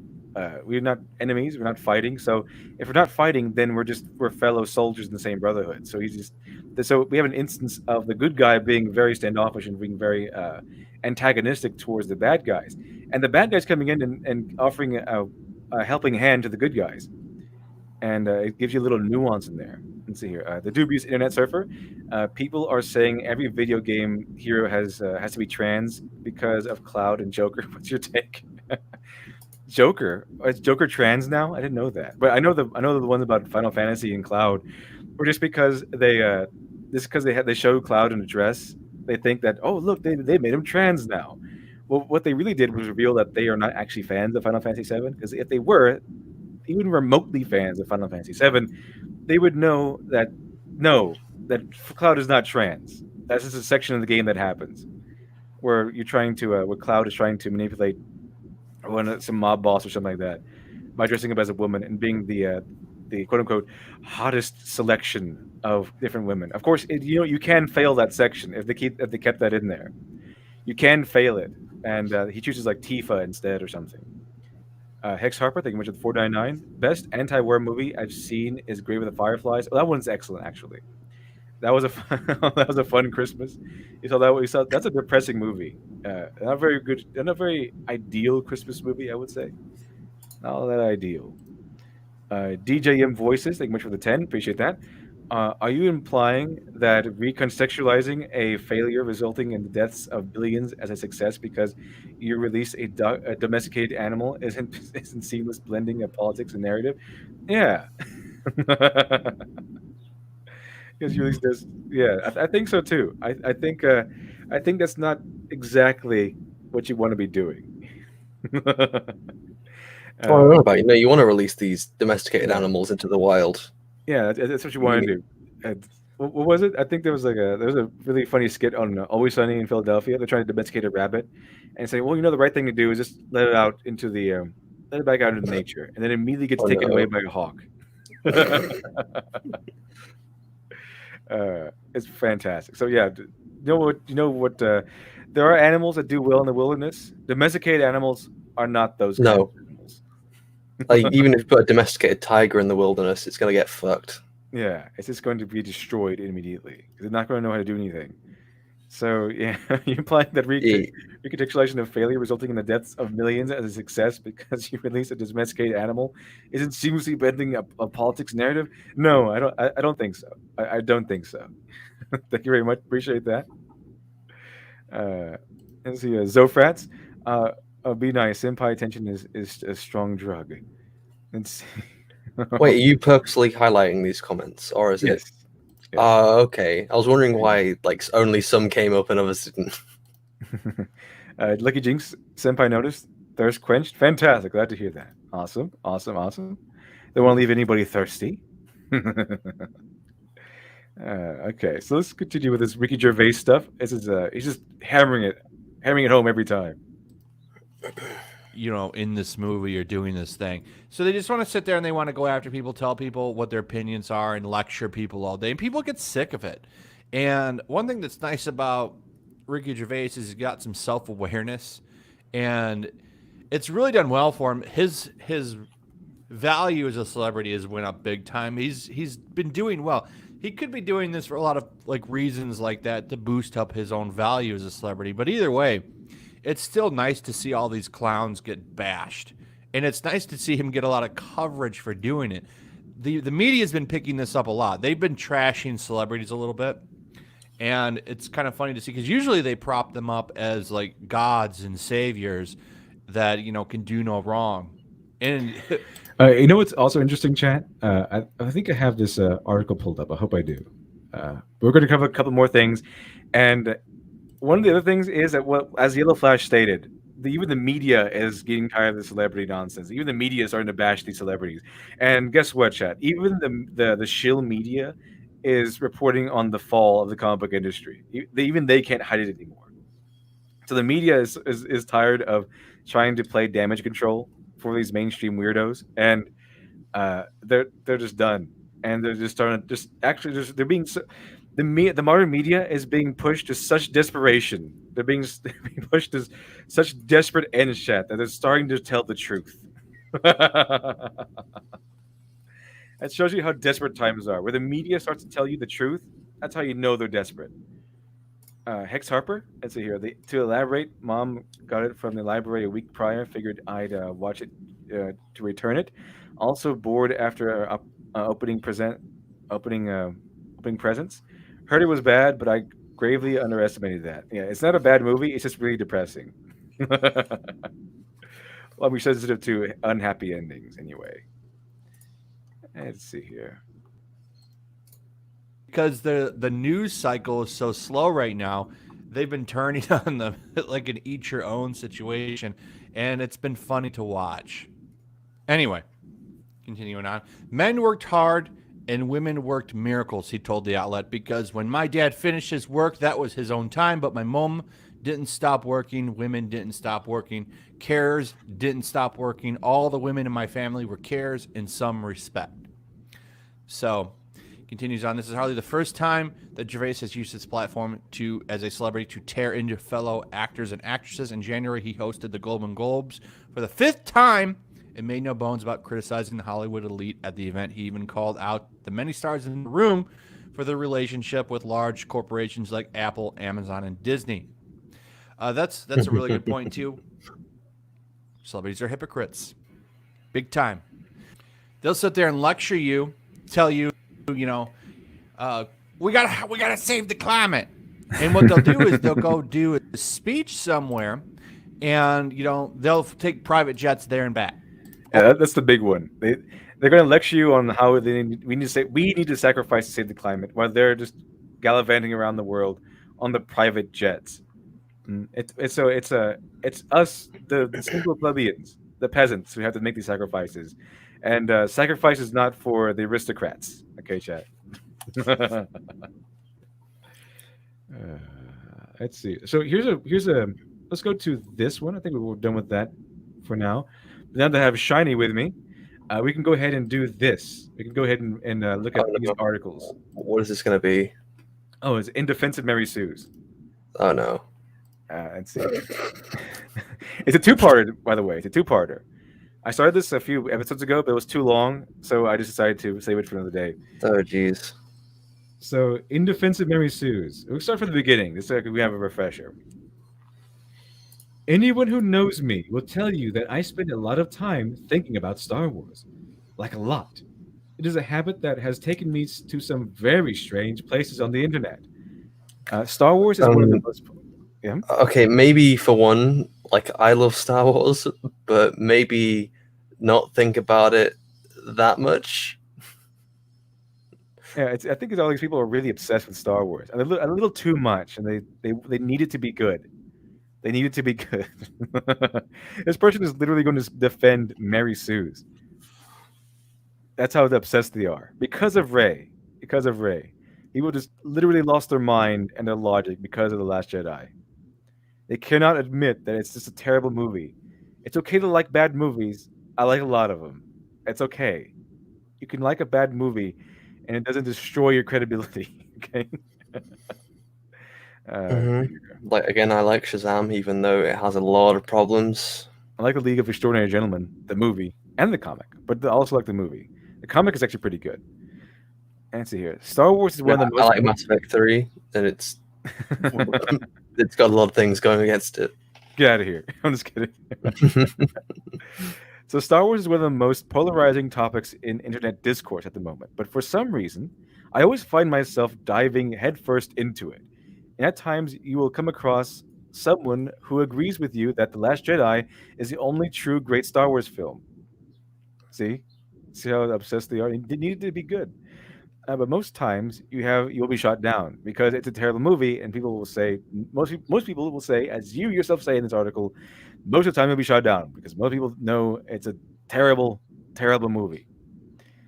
I am mostly okay with this. I like to tell myself. I'm pretty sure you're not okay with this if you're defending Mary Sue's.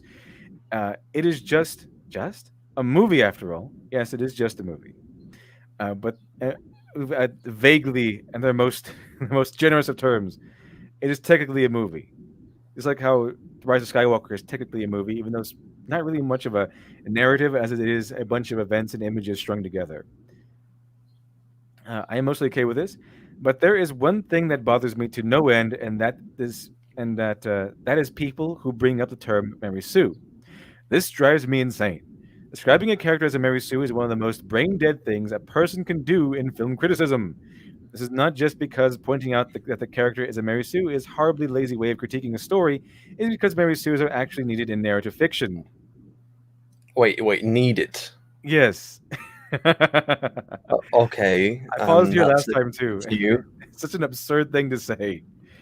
It Like, is okay, I could maybe understand saying, okay, calling a character just a Mary Sue without going into detail and explaining why is a lazy way to critique a character or a story, because there are lots of ways that someone could be a Mary Sue, and there's lots of elements that go into it.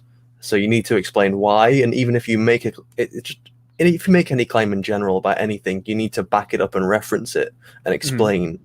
So you can't just say, this film is shit. It's like, okay, no, we'll say why, explain.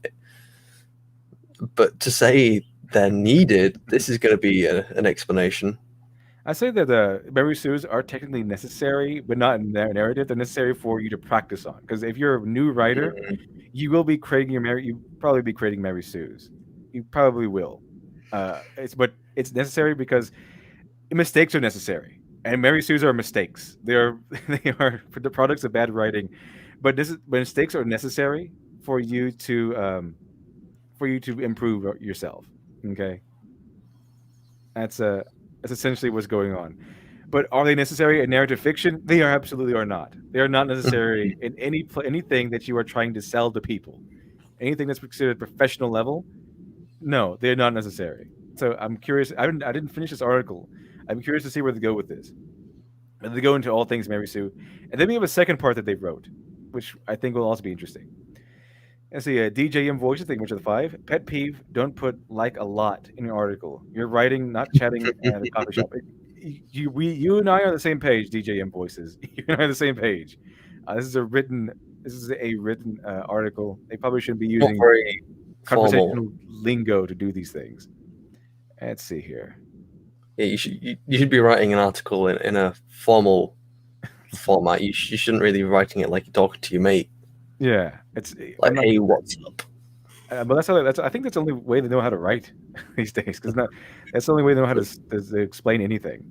I mean, I probably couldn't do it better if I was writing an article, but still, I don't write articles. I do visual effects. That's my thing, so I'm good at that. You're supposed to be good at writing articles. Yeah, that's kind of their job. I think You do your job, you're supposed to do it right. Yeah. Like people say, "Oh, you can't critique films because you couldn't make a film." It's like it's not my job to make a film. It's my job to do visual effects. Yeah, and I think I heard this People doing before. the job should be doing it right.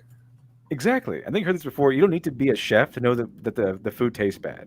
Mm-hmm. You can be a kid and know that food tastes bad. Because you can, it's taste. Okay, so you don't need to be a film critic. You don't need to have a Patrick Willems level film degree to know that The Last Jedi is terrible. To have your opinion respected when you say The Last Jedi is terrible. You don't need to. But I mean, they only acknowledge you if you have one, and only then if you agree with them. If you don't, and then if you don't have one, your opinion is, I guess, invalidated. I think. Let's see here. So it is because Mary Sues are actually needed in narrative fiction. I would like to explain why. I'm really curious to see what you're going to say here. Okay, so but first, some background. A Mary Sue is a trope in narrative fiction that refers to a character that is overpowered, flawless, and ultimately unrealistic. Mainly that one. Mainly this one, because it can be the character can be overpowered and flawless. Actually, yeah, flawless is Maybe actually not flawless yeah, none as of flawless. much, They could be overpowered, but but overpowered. flawless and ultimately unrealistic. Yeah, those are pretty much Mary Sue tropes. Thing is, like One Punch Man, I haven't seen the series, but from what I understand, he's not exactly a Gary Stu because he has personal problems and Oh yeah, faults. it's done fantastically. Mhm. You should It's watch it. mostly a comedic effect. I'm not an anime guy, but you should watch it. It's done Right, very it very will well. be. Let's see here. The flawless and ultimately unrealistic.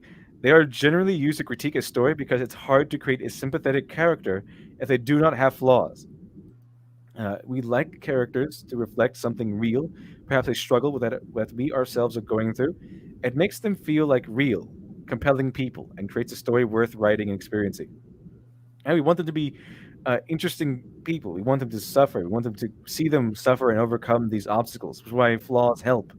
We want Mhm. because it's not the fact that we want to see people go through things that we are ourselves are experiencing. It's more along the lines of we want to see people undertake and go against and overcome powerful and very interesting obstacles. So we want to see them Thing is, face invincible odds and come out the other side. there is no tension if like the main character has nothing to overcome. If it's problems with themselves or the problems with some kind of antagonist, then it's a boring story at that point.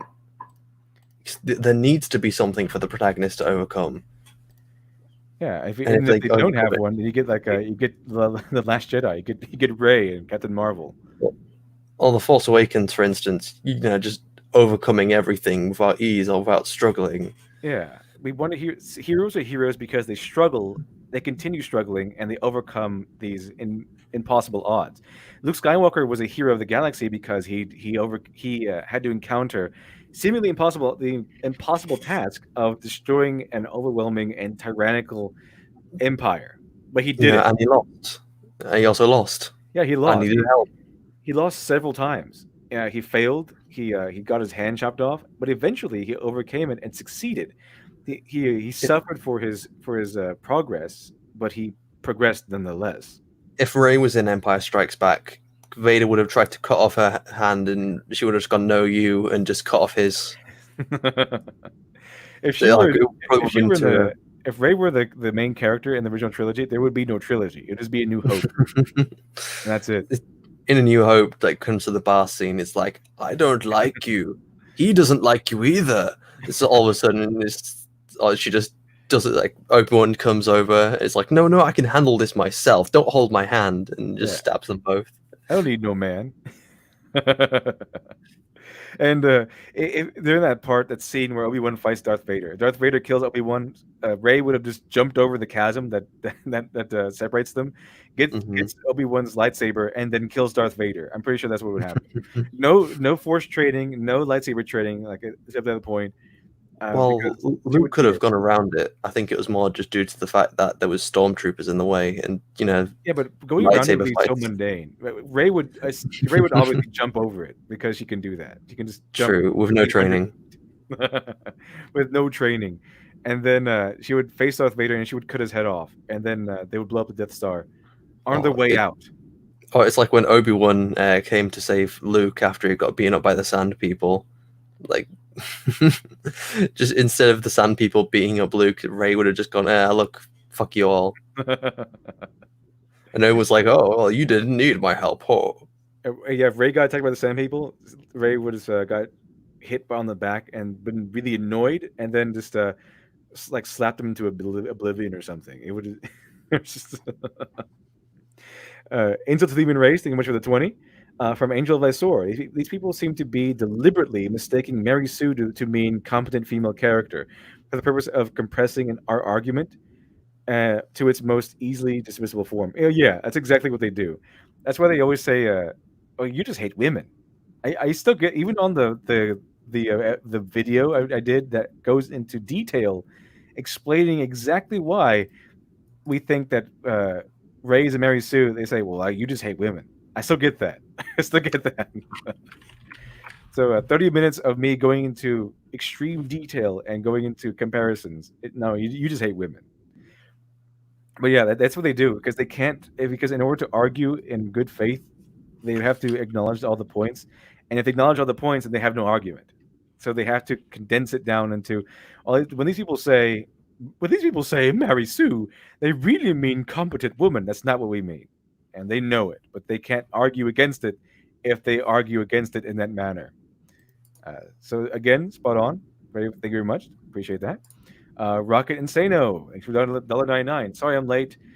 Car backed into me when I was walking. Oh, that sucks. Hope you're okay. That's awful. Yeah.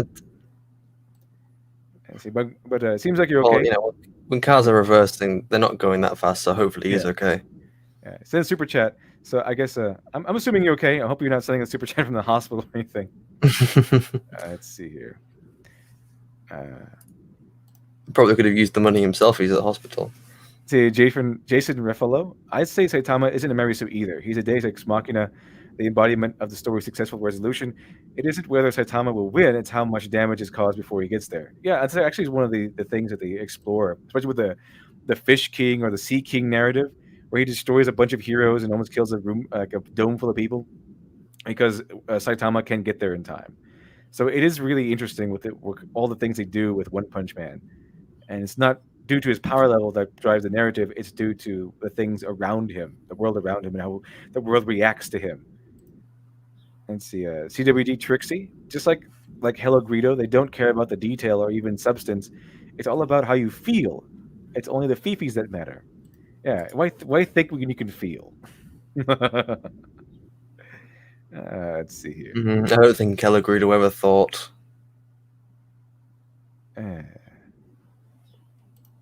Let's see, Angel of Sword, Erica Insano, the most determined literature demo fan of all. I'm going to comment on your chat while I'm dying in the hospital. That's determination. That's determination, chat. See, the dubious internet surfer, Son Goku before Z, Super or GT is the best written OP character. Yeah, I would agree. I was actually my favorite version of Goku is when he was in Dragon Ball. Dragon Ball is my favorite still. Let's see, Dale, thank you much for the 2. Episode 4, A New Hope. Episode 5 is a woman. Episode 6, deal with it. A New Hope is a woman. Deal with it. Those are the best trilogy. The best trilogy, chat. Let's see here. Reconciling for $1.99. A Moomin Rider is an actual hero compared to Saitama. Yes, I think that's why I see Moomin Rider is one of my favorite characters in that show. I think I like him more than Saitama, and I heard a lot of people also feel the same way because Moomin Rider has no powers, but he fights evil anyway. Even though he saw how destructive the Sea King was, in his only power is being able to punch and ride a bicycle. That's his only power. But he still stood up against the monster. And I thought he died because the monster punches him once, and he just has a bunch of head blood everywhere. So I thought he died. I'm really glad he didn't. But yeah, that's heroism. Even though you know you will lose, even though you know you might die, you still stand up to the power you need to, and you still need to do what you need to do. That's why Ricky Gervais really highlights doctors and the nurses, because even though they might get sick with this pandemic disease, they still work nonetheless. It's very admirable. Let's see here. Okay, so but first some background. Yeah, so okay, Hex Harper, thank you much for the 5. Appreciate that. And the new OPM fighting game. Oh yeah, that's right. That's right. They made a One Punch Man fighting game. You have to wait a few minutes before Saitama to show up if you put him on your team. Oh, that's a really good mechanic, actually. That's interesting. Okay. Maybe we should look into that. That sounds interesting. If they made a fighting game out of Saitama, I heard it wasn't that you play Saitama. You played, I think, your own character or something. Let's see here. They are generally used to critique a story because it is shared to create a sympathetic character. Because it is hard to create a sympathetic character if they do not have flaws. We like characters to reflect something real, perhaps a struggle that we ourselves are going through. It's not, like I said, it's not necessarily what we're going through. It's seeing someone struggle in and of itself. It's the idea of struggle and overcoming what you're struggling against. That's what really speaks on a universal level to a universal audience. Let's see here. In general, just makes it interesting. Yeah, that's kind of how stories are done. What the hero's journey is about. So I don't know why this person is complaining that we want to see people struggle. That's kind of what the story is. Otherwise, if you have no struggles, kind of not really a narrative. It's more like an anecdote. It's a funny story with no point. We like characters to reflect something real. We have to struggle with going on in ourselves. It makes them feel like real, compelling people and creates stories worth writing and experiencing. Writers live for that moment where their audiences sees the character they have written and says, "Holy shit, that's me." No, I don't. I live for the moment where you say, "Holy shit, that's good." I enjoyed Mhm. myself. That's what I don't really You're not need you to necessarily say. looking for someone who's you in fiction. Like Yeah, a lot of characters I enjoy, I don't see in myself. same here. I don't see myself in a lot of my favorite characters. Like you can like the Joker. I'm really sure. I'm really hoping you don't see yourself with the Joker. It's Uh, like, I really love Batman. I don't see myself as an orphan fighting crime in streets. yeah. I mean, might be able to identify with some of his views, like protecting the weak or upholding justice or something. But you don't. I don't see myself as Bruce Wayne. And believe it or not, article writer, Bruce Wayne is very popular. If you didn't notice, but I don't think a lot of people see themselves as Bruce Wayne. Okay, this is Also, from the toxic mindset of I can't identify with the main character unless he looks like me. Garrick from Deep Space Nine, a character which is very well beloved, not because we relate to him or want to be him as a weird spy who, is always mysterious. It's just he's very interesting. He's very fun. And he's a very compelling character because Mhm. he's a walking enigma. Very interesting person. So he's one of my favorite characters for that reason. But I don't see myself in Garrick. I don't see myself as Garrick. I don't say, "Wow, that's me." No, I'm he's not. Garrick. Let's see here. Uh, it is an incredibly gratifying moment for any creator. It's not a gratifying moment. The gratifying moment would be, "Wow, I really liked your story, and here's the reasons why." And that's a gratifying moment. Not the character was me. That's okay. Awesome. Let's see here. Vasing Kasai, the devil. I don't identify with heroes. Who would have thought? uh, yeah, I don't identify. I don't see myself as Bruce Wayne.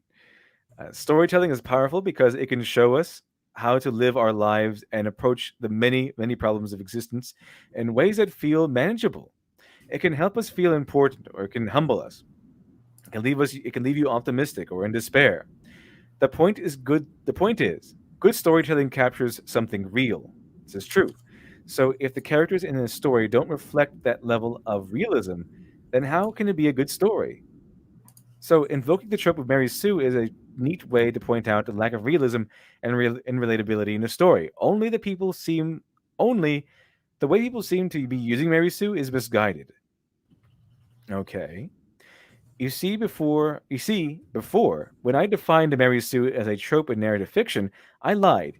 Mary Sue is not a trope. Mary Sue is a character. In 1973, Paula Smith wrote a Star Trek fan fiction called A Trekkie's Tale. Although this wasn't like your typical fan fiction, it had intelligence. It was self-aware. A Trekkie's Tale was a parody, satirizing the tendency for writers to self-insert characters into an already established body of work as a wish fulfillment. So yeah, here's the thing. Uh, Mary Sue as always be if you call Ray Mary Sue, you're being viewed as sexist. The thing is, the term Mary Sue actually came from an onslaught of lonely housewives wanting to write fan fiction, putting themselves in the role of the ideal woman in the eyes of Kirk and Spock. So they are the desired woman of Kirk and Spock in their fan fiction, and they would share these traits. Is why Paula Smith put these traits together in one, quite frankly, hilarious little satire. That's why she did that, because she was an editor for one of these fanzines, and she saw a pattern. She identified the pattern, and then she made a story mocking these patterns. And so she named the beast. There's a story that gave name to the evil entity that is the Mary Sue. I see here. Rocky and Sailor for $1.99. I got lucky. He was going at 10 miles an hour. It rolled me off. Oh, that's pretty lucky. That's pretty lucky. Glad you're okay though. Glad you're okay. I see. Midnight Edge After Dark. Welcome, welcome. Good morning, Midnight Edge After Dark. Welcome to the chat. And see here. The author, thanks for the two. The real best OP characters is Bill Cipher. Bill Cipher. I think that's off of Is that that one some show? kind of cartoon. I can't. It's the cartoon with the books and something. Is that the one that's made by the friends of the people who made Rick and Rick and Morty? Morty. Yeah. I think it's like something. I forgot what the show was called, but I heard it was really good. I know Matt Pat really liked it, and he has there's a lot of conspiracies about it. So is Bill Cipher is the guy who looks like a Dorito chip, if I remember correctly? There. He's a giant triangle with an eye and a top hat. Yeah. Gravity Okay. Falls. I think that was his Gravity before Falls. sort of- I thought it was like something falls, but yeah, Gravity Falls. I think. I see. Zofrat, Mary Sue is a character, so it can't be a trope. Worst argument. Yeah. Mm, It well, could be the a trope. trope was named after the character. Yeah, it became a trope because, as I said, she kind of named the beast with this story. She gave name to the ambiguous, evil, disgusting entity that is the Mary Sue. Though, who was it that said, like, oh yeah, whoever made the comic taking the piss out of Mary Sue's was attacking, housewives fan fiction or women's fan fiction, trying to belittle it. Yeah, because the thing is, the housewives. It's not a woman thing. It's just an inexperienced author's thing Mm-hmm. to make Mary Sue's. So when they say it's sexist, it's not. But however, the thing is, it was the name Mary Sue was given. The character Mary Sue was given the name Mary Sue because this sort of character really came to light by a bunch of women. Like a bunch of women wrote it, and which is why a bunch of housewives wrote it. So this is why it's Mary Sue. Which is why the prevailing name is Mary Sue, and not like Gary Stu is not the prevailing one because it was named because a bunch of housewives sent in a bunch of fan fiction that had the patterns of Mary Sue's in there. But if it was a bunch of men, it would be Gary Stu, probably. For Like example, all the women like trying to go after this one bloke, and he's also overpowered and doesn't have to go through all these issues. Or in fact, it could be the other way around. Like when I was originally, so I didn't write characters for any particular reason. I just kind of made them, and as a reflection of how I kind of viewed myself, I made them all pathetic and like a joke, pretty much. So it's more just along the lines of not as understanding how to write a good character. So now I don't do that, luckily, now. yeah, pretty much. I mean, it's like I said, it's inevitable. Okay, a lot of people might do what you did and just make them as pathetic as possible. But a lot of people might. I mean, the tradition is that a fledgling writer will make a character that is overpowered and wants to fulfill a personal fantasy, rather than writing a cohesive narrative. And it's something that happens a lot. I mean, it's okay. Okay, it's fine. It's natural. Nothing to be ashamed of. Just accept your lumps. Yeah, just accept the criticism and get better. But however, Mary Sue's are not for something you want to sell to people. Do not make a Mary Sue and then expect to make money off of it because that's like selling a defective product. Don't do that. If you want to sell something, to someone, make sure it's free of Mary Sue's. Okay, make sure that you have progressed enough in your writing skills that Mary Sue's are no longer part of your roster. And I mean unintentionally. Don't actually. If you want to make a Mary Sue with a story about exploring a Mary Sue or something like that, you can do that. But making a Mary Sue unironically, not a good idea. Most people won't buy that, and you can see that because the comic book industry has started pumping up Mary Sue's, and now it is dying. I think it's actually dead. In fact, it kind of died after 1 week of shutdown. Let's see here. Criminal Imagination, the 5, appreciate that.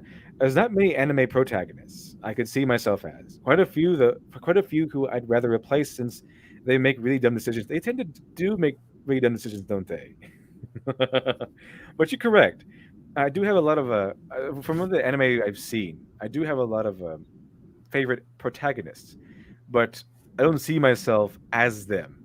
I don't think that there's one anime protagonist I see myself as. Let's see here.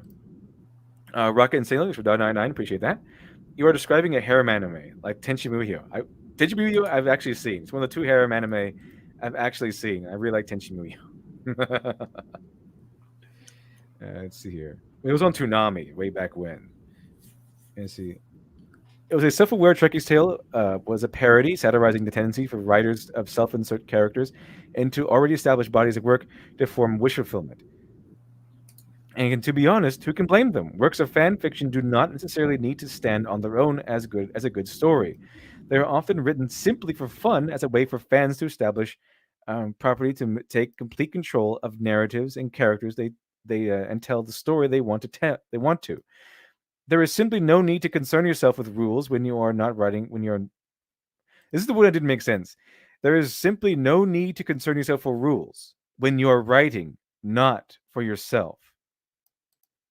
So that's an awkwardly, that's a very awkward sort of sentence, but it's untrue.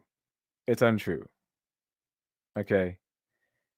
It's the opposite. There is a need to concern yourself with rules when you are not writing for yourself. When you are writing not for yourself, there's a need to follow rules even when you're writing for yourself. Okay, because even though you're self-indulgent, you're trying to write a self-indulgent fan fiction, not really working too well. Okay, it's like I want to make a chair for myself, and I'm saying there's no need to follow the rules of chair making if it's for myself. If that's what they mean. It might have been a typo or something. But if I don't follow the rules of making a chair because it's for myself, and I'm the only one who's ever going to be sitting in this chair, I'm going to be falling down. It's probably going to be breaking when I try to use it for anything. Same thing with fiction. You're using, if you're not following the rules, even if it's writing for yourself, you're not going to have a good story. You're not going to be interested in reading your own story after a while. It's only for the moment. Let's see here. So, there's simply no need to concern yourself with rules when you are writing not for yourself. That's not true. Still, self-insert characters of fan fiction were growing increasingly ridiculous, particularly within the Star Trek fandom. Paula was aware of this trend, and she channeled it through the main character of her own fan fiction, Mary Sue, age 15 and a half years old. I think she was 15 and a half years old, but usually they're very, very young. Usually they're very, very young in these fan fiction. They're usually high school age, in fact. Usually high school age. Let's see here. Gyrodyne, you should always follow rule, no matter the situation. Without rules, you'd be stabbing your neighbors. Rules are always important. What did I miss? Nothing much. Just going through this article. I basically just covered this sentence right here. There's simply no need to concern yourself with rules when you are writing not for yourself. What? I'm pretty sure they didn't mean to put the word "not" in there. It just kind of fell through the cracks. Otherwise, this doesn't make any sense. So you need to follow rules when you're writing for yourself, I guess. So if you're not really concerned with making something of quality, then I guess you don't need to follow rules. But why would you want to not make something of quality if do you not have respect for what you're making? Do you not have respect? Like I mentioned, I did play the example with a chair. If you're making a chair for yourself, even if you're making a chair just for you, and you're the only person to ever sit in that chair, and the only person who ever will sit in that chair, if you don't follow the rules of chair making, you're probably going to fall down. It's probably going to just crumble underneath you. But pop goes the chair. Yeah, pop goes the chair. And in the realm of fiction, if you are doing an exercise, maybe you don't have to put your whole effort into it, because an exercise is constrictive, is you kind of flexing your imagination. It's there to flex your imagination. But if you're writing a story that you want people to read, even if it's for yourself, even if it's just you reading it, then you're going to want to follow the rules of fiction. And even if you're the only one wanting to read that story, you want it to be compelling. What's wrong with it being compelling and your own personal indulgent fantasy? So why just settle for one when you can have a well-crafted quality work that also explores your self-indulgent fantasy? Gyrodyne says you should always follow the rule, no matter the situation. Without rules, you'd be stabbing your neighbors. Rules are always important. What changes are the rules themselves and how many there are. Exactly. Rules are very important. Even in fiction, even in the ambiguity of what you can write in fiction, what you can do with fiction, rules are always important, because as we can acknowledge, fiction has rules. Okay, there's things that you can and can't do. Midnight Edge After Dark. Rules are everything. When you have when you have a franchise, they literally have a Bible for it. Exactly. Uh, you have a lot of series have series Bibles where they kind of follow the one rule, and with animation and things like that, with comics and stuff, with characters, established characters, they have something that's called on model. They have a model that people have to follow, so that the character can say remain consistent throughout each medium. So that's kind of similar to a series Bible where it has to remain consistent, and basically you're following the rules set forth by the character. Let's see here, Rocket and Sailors for 499. Appreciate that. This might be the postmodern nothing matters argument, because everything is a joke, such nonsense. It doesn't matter if you follow rules. I'm smirked. Exactly. I think it is. I think it is. Why can't people just be happy? Can't let people just be happy? Or it doesn't matter because nothing matters. They just nothing should be taken seriously according to them. And you can especially see that in Last Jedi, and the Disney sequels, where every time that's a serious moment, they need to take it away. They need to take away the serious tension by throwing in some abrasive comedy. That doesn't really help you, and it's not funny. It just breaks the moment because nothing. They can't take anything seriously. They can't. It's a sin for them to take things seriously these days. And see here. So Mary Sue, at 15 and a half years old, Mary Sue is the youngest and most accomplished lieutenant of this fleet. She's beautiful, intelligent, and incredibly capable. Nothing stands in her way. Put her up about four years or so. This is Ray exactly. Maybe not the youngest, but she becomes quickly the most accomplished in all of Jedi history. She's the most beautiful, intelligent, and incredibly capable. This is Ray to a T.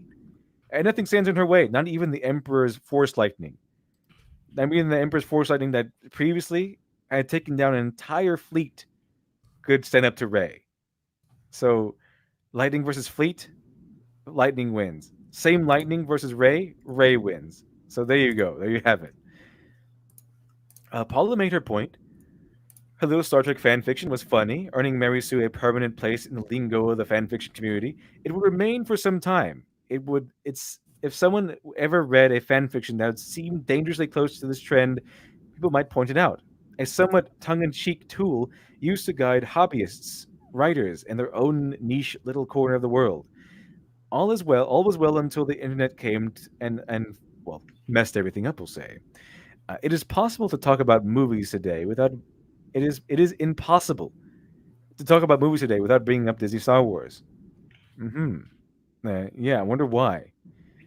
This is particularly the case when talking about Mary Sue's. These are the films that are responsible for launching the term Mary Sue into the mainstream consciousness.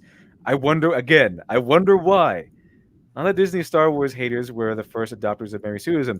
Still, somewhere along the way, Mary Sue lost its original usage as a way of mocking fan fiction and entering the big boy world of mainstream narrative fiction, and we can be pretty sure these films help to speed up the process. That's because these films they might be canon, they might be big budget, but they're big budget fan fiction. They're not real Star Wars movies. They're fan fiction. And self-insert is Rey, and it's not really it's meant to be a self-insert for the audience members are trying to appeal to. It's also a political self-insert. The Force's female self-insert. Let's see here. Midnight After Dark. I thought this was what you were reading. Sorry, I came in a little late. This is what you. Yeah, it is what I'm reading. I don't know. Let me see here. The dubious internet surfer. Hey, there's devil in the chat. You know, dubious Neko. She's me, or I'm her. Oh, okay. Okay. Let's see here.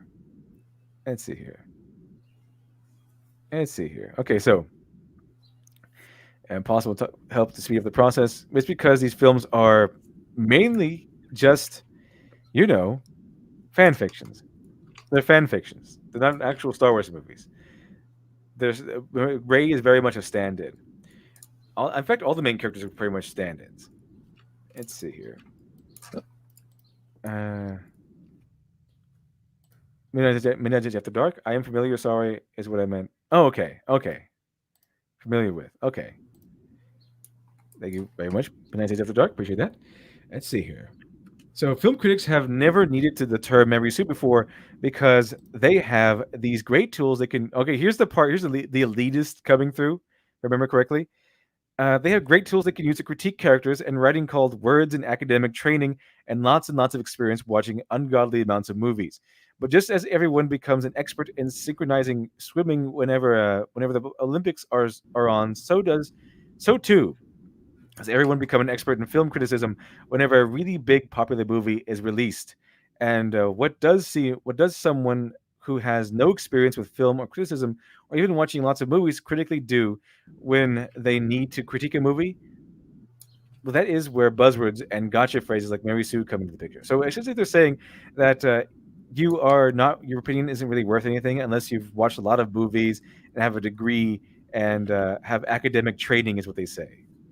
That's not true. Like I said before, It certainly helps to have academic training. Oh yeah, it but certainly you helps. don't need academic training. Like, you can't just say, "Oh, look, I went to a university, therefore my word is law."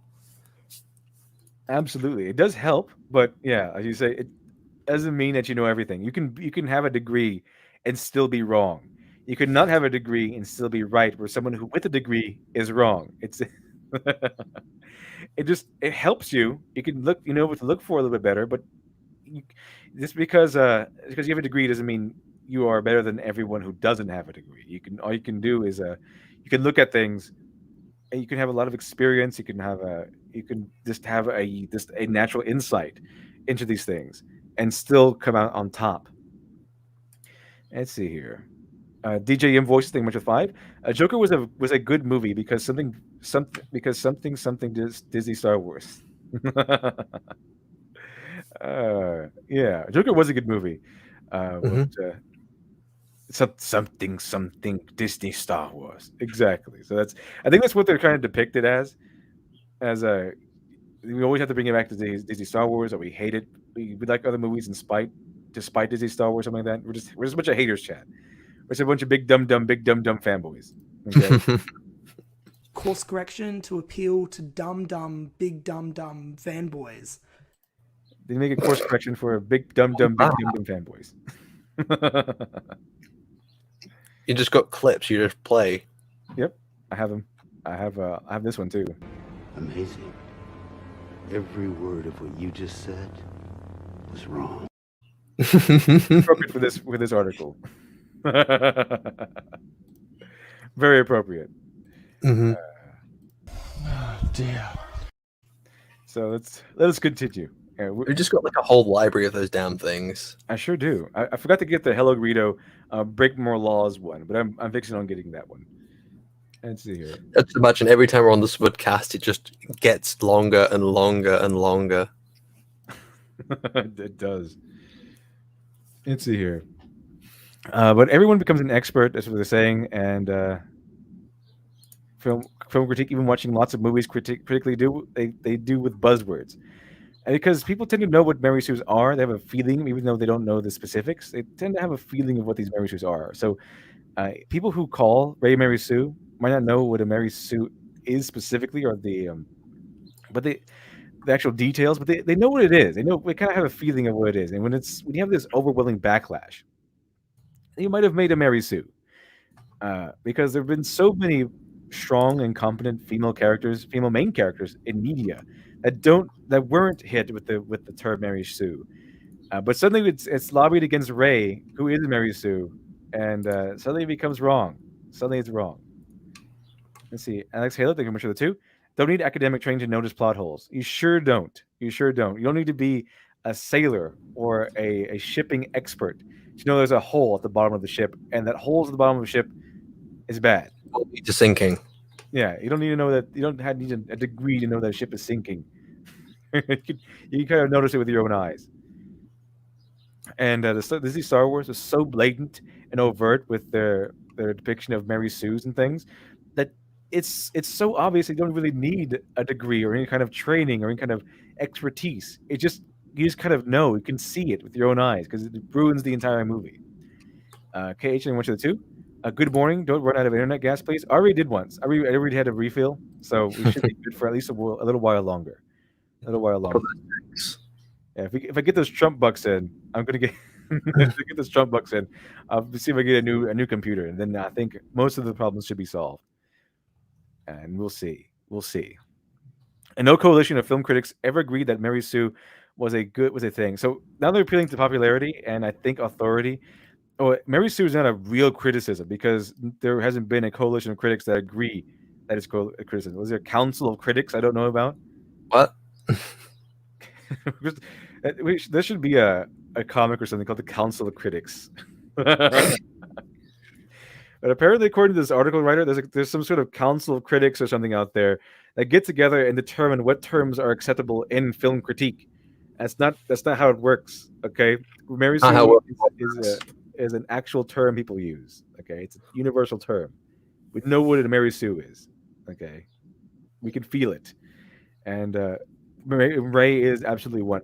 I do acknowledge, I always acknowledge that people misuse the term because they don't like a movie or they don't like a character. They say that he or she is a Mary Sue, but Mary Sues exist. Okay, and Ray is absolutely one. You can always look to Ray, and to put this in the positive light, you can always look to Ray if someone is unsure what a Mary Sue is.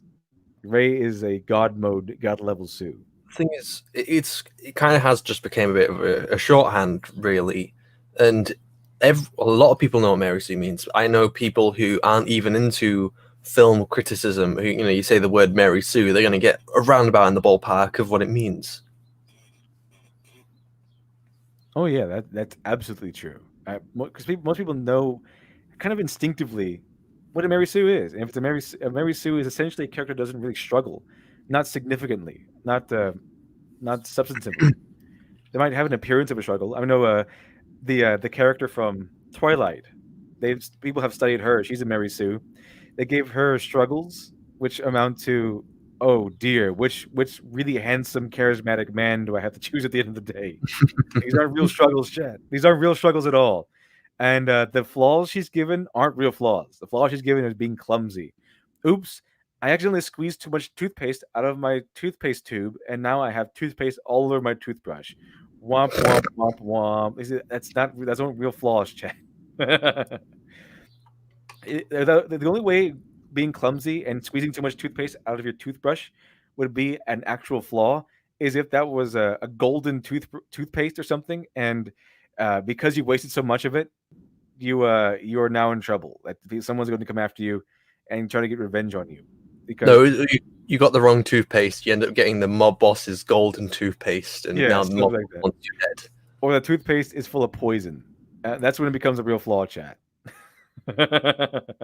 when it actually harms your character narratively, or as a character, keeps them from getting what you want. And if the character wants to be alive, using poisonous toothpaste is going to go against what they want. So that would make it a really big, awesome, legitimate flaw. It would stop it from being big dum dum. Yes, being a big dum dum fanboy. As the Rock and say nothing for .99, critics are now trained experts of obfuscation. Yes, they are. Especially if you've seen how different they are, how different their opinions are from the movie goers and the actual people who watch from the general populace. Now you have movies that have really high expectations from critics, really high thumbs up from critics, and really low ratings from fans, or really low ratings from critics and really high ratings from fans. There's been a very interesting, very noticeable disconnect from the film critic and the actual fans of the film, or the opposite, the haters of the film. And see, Angel Lessor, these people cannot construct arguments with logic, so they must resort to deconstructing the sentences through the banning of terminologies. Yeah, they hate words, Chad. They hate all the best words. See, Mark in 3D, watch it, LD. You're summoning Jules Chan with all this Mary Sue talk. We don't need to summon Jules Chan. It's a very bad idea. Jules Chan. We can't have Jules Chan getting mad at us again, Chan. Can't have. Let's see here. The DB's Internet Surfer. Why are we going to talk about next stream? After Mary Sue. I have no idea. We'll see. We'll see. We shall. Who knows? At this point, I don't think there's any set itinerary. Let's see here.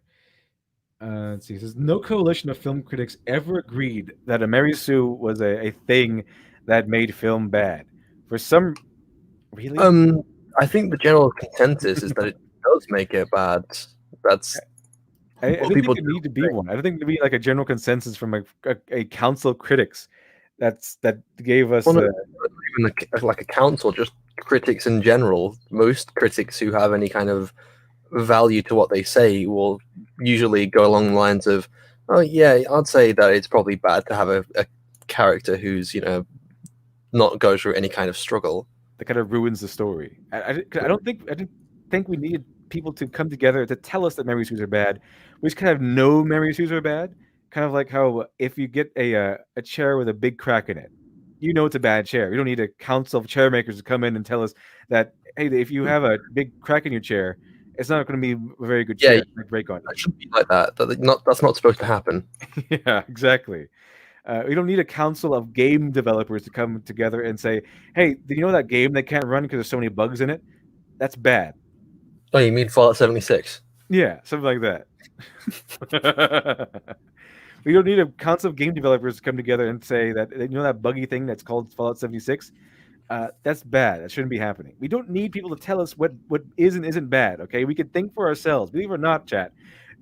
People used to think. People used to take for granted that people could think for themselves. These people cannot, apparently. Not when it comes to Mary Sue's, anyway. We need, apparently, in order for things to be acknowledged as legitimate critique, we have to have a council of critics that come together and tell us it's a legitimate critique. Otherwise, it isn't. Okay, so it's like we need a council of chair makers to come together and tell us that a chair with a huge crack in the middle that will It's broken. crumble. That it's broken. Apparently, if this person were to defend chairs, it would say, well, we haven't had a bunch of chair makers come together and say cracks in chairs are bad, so therefore it's not a legitimate critique of chairs. This is the level they have been stooped to, chat. This is what they have been stooped to now. Hex Harper, thank you much for the 2. Appreciate that.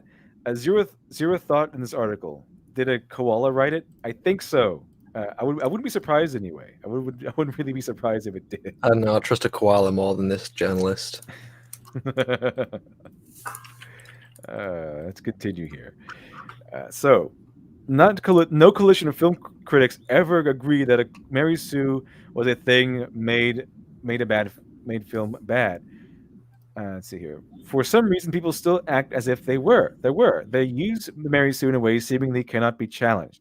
The idea is reified, and so furiously entrenched with meaning by those who use it, such that people forget why it was ever prescribed that meaning in the first place. And so people insist on bringing up in discussions without ever articulating how it relates to bad writing or storytelling. Everyone is so eager to point out a Mary Sue when they see one, but no one wants to do the dirty work and explain why it matters. Well, I did. Yeah, well, I mean, a lot of people have. Yeah, a lot of people have. Look on YouTube, look up reviews, reviews of people who actually spend time, and don't look at reviews that are 10 minutes fucking long. And they even said this earlier. They even said this earlier in the article. What is a Mary Sue? It's a person who doesn't struggle, who's too perfect. Okay, we highlighted this earlier in the article. I wish you can find it. But that's what they did. Oh yeah, here we go. Mary Sue is a trope narrative fiction that refers to a character that is overpowered, flawless, and ultimately unrealistic. Where do you think they got that from? They didn't got that from the people who hate Mary Sue's? No, you got that from the people who say that character's Mary Sue. You ask them why. Well, because they are overpowered, flawless, and unrealistic. So yeah, they explain themselves. They explain why they call it a Mary Sue. Now, of course, some people can misuse the term. That's usually why they call a character Mary Sue, because in their perspective, and probably it is true, especially in the case of characters like Ray, that's what happens. A character is too overpowered, doesn't struggle enough or struggle at all, and is too perfect that they never make mistakes. They are always too competent in anything they do, and they don't struggle, or they don't overcome any obstacles that give them any sort of challenge. So they call it Mary Sue's. And the article just says they don't give a reason why they call it Mary Sue's. They just do. Even though earlier in the article, they gave reasons why they call it Mary Sue's. Well, no, what? Okay, good faith argument here.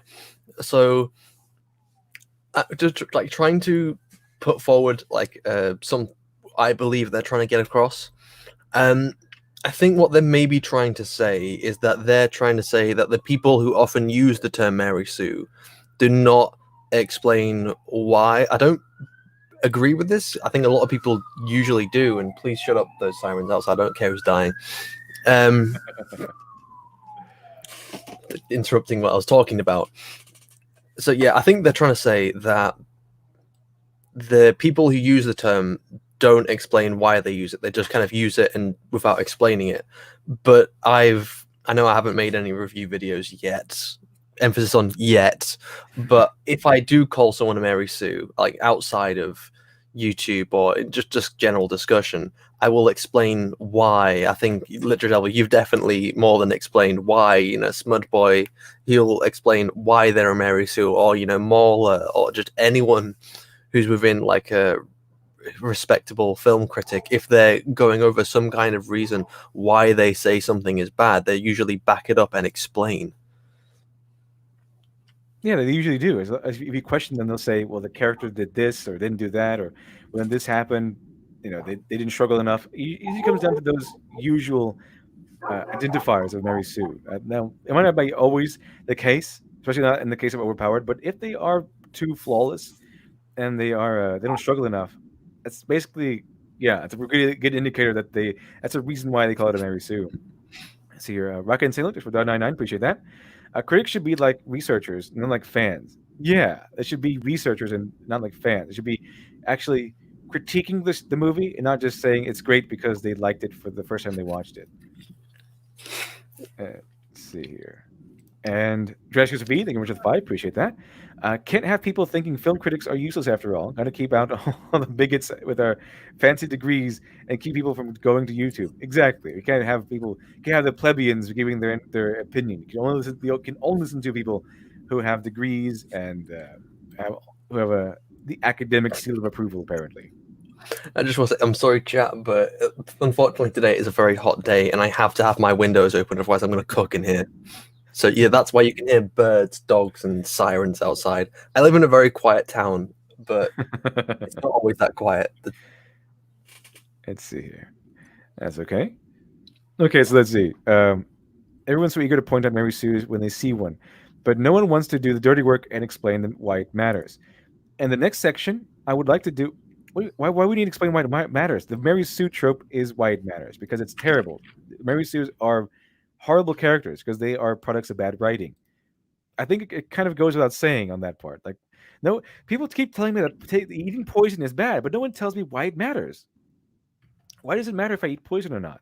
Why does it matter if I just continuously eat McDonald's? I'm pretty sure people know why eating McDonald's continuously is bad. I didn't think we need to explain it to you because it's poison.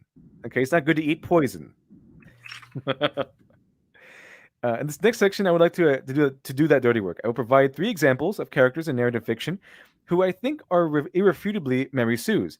I will also explain why the fact that the Mary Sues does not impede on the quality of their writing. Okay, well, that's going to be it's a big order. Hope you can deliver on that one. Let's see here. Each of these 3 characters is representative of a different way a Mary Sue might manifest itself in a work of narrative fiction. It's entirely possible for these 3 cases to overlap. Okay, so Ethan Hunt is one of my favorite Mary Sues. Huh. Okay, Ethan Hunt. Now, I'm not familiar with this character, so we'll see what they go with. Let's see, Girodine. Critics aren't even a job. If someone invited to see a movie and they give an opinion, that's it. They're literally no different from you going to the movie, except who invited them. Yeah, I mean, they're basically just doing the job your buddy is doing when you invite them to go see a movie and you critique the movie together. Why is RM Master DX? Why is eating McDonald's bad? Movie Bob. People keep telling me that eating McDonald's is bad, but they never say why that matters. Why does it matter if I'm eating poison? Why does that matter? It matters because you're eating poison. I'm pretty sure. I thought that eating poison was pretty self-explanatory on why it was bad. It's like how I'm pretty sure Mary Sue was pretty explanatory why it's bad, because it's a bad character. Don't struggle. They have no flaws. So, let's see here. And I'm pretty sure a lot of people were taking umbrage with the fact that they called Ethan Hunt a Mary Sue. I'm pretty sure they're mixing up Mary Sue with the competent man.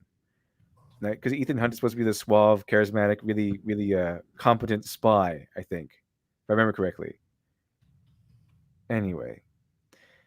Each of the Mission Impossible films consists of Tom Cruise pulling off impossible spy stuff, outrageous stunts that the film makes no attempts to render plausible, because they don't need to.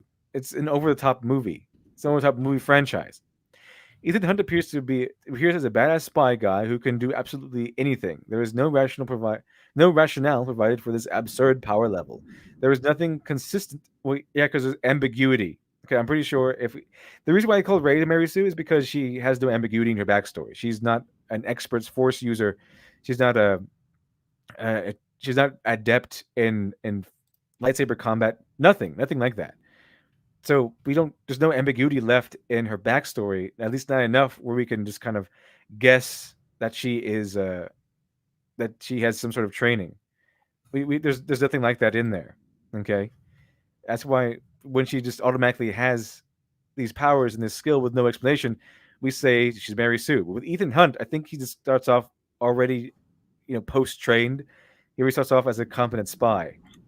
So we can it's like John Wick. We can already assume that he's had a career and training because it's already built into his backstory.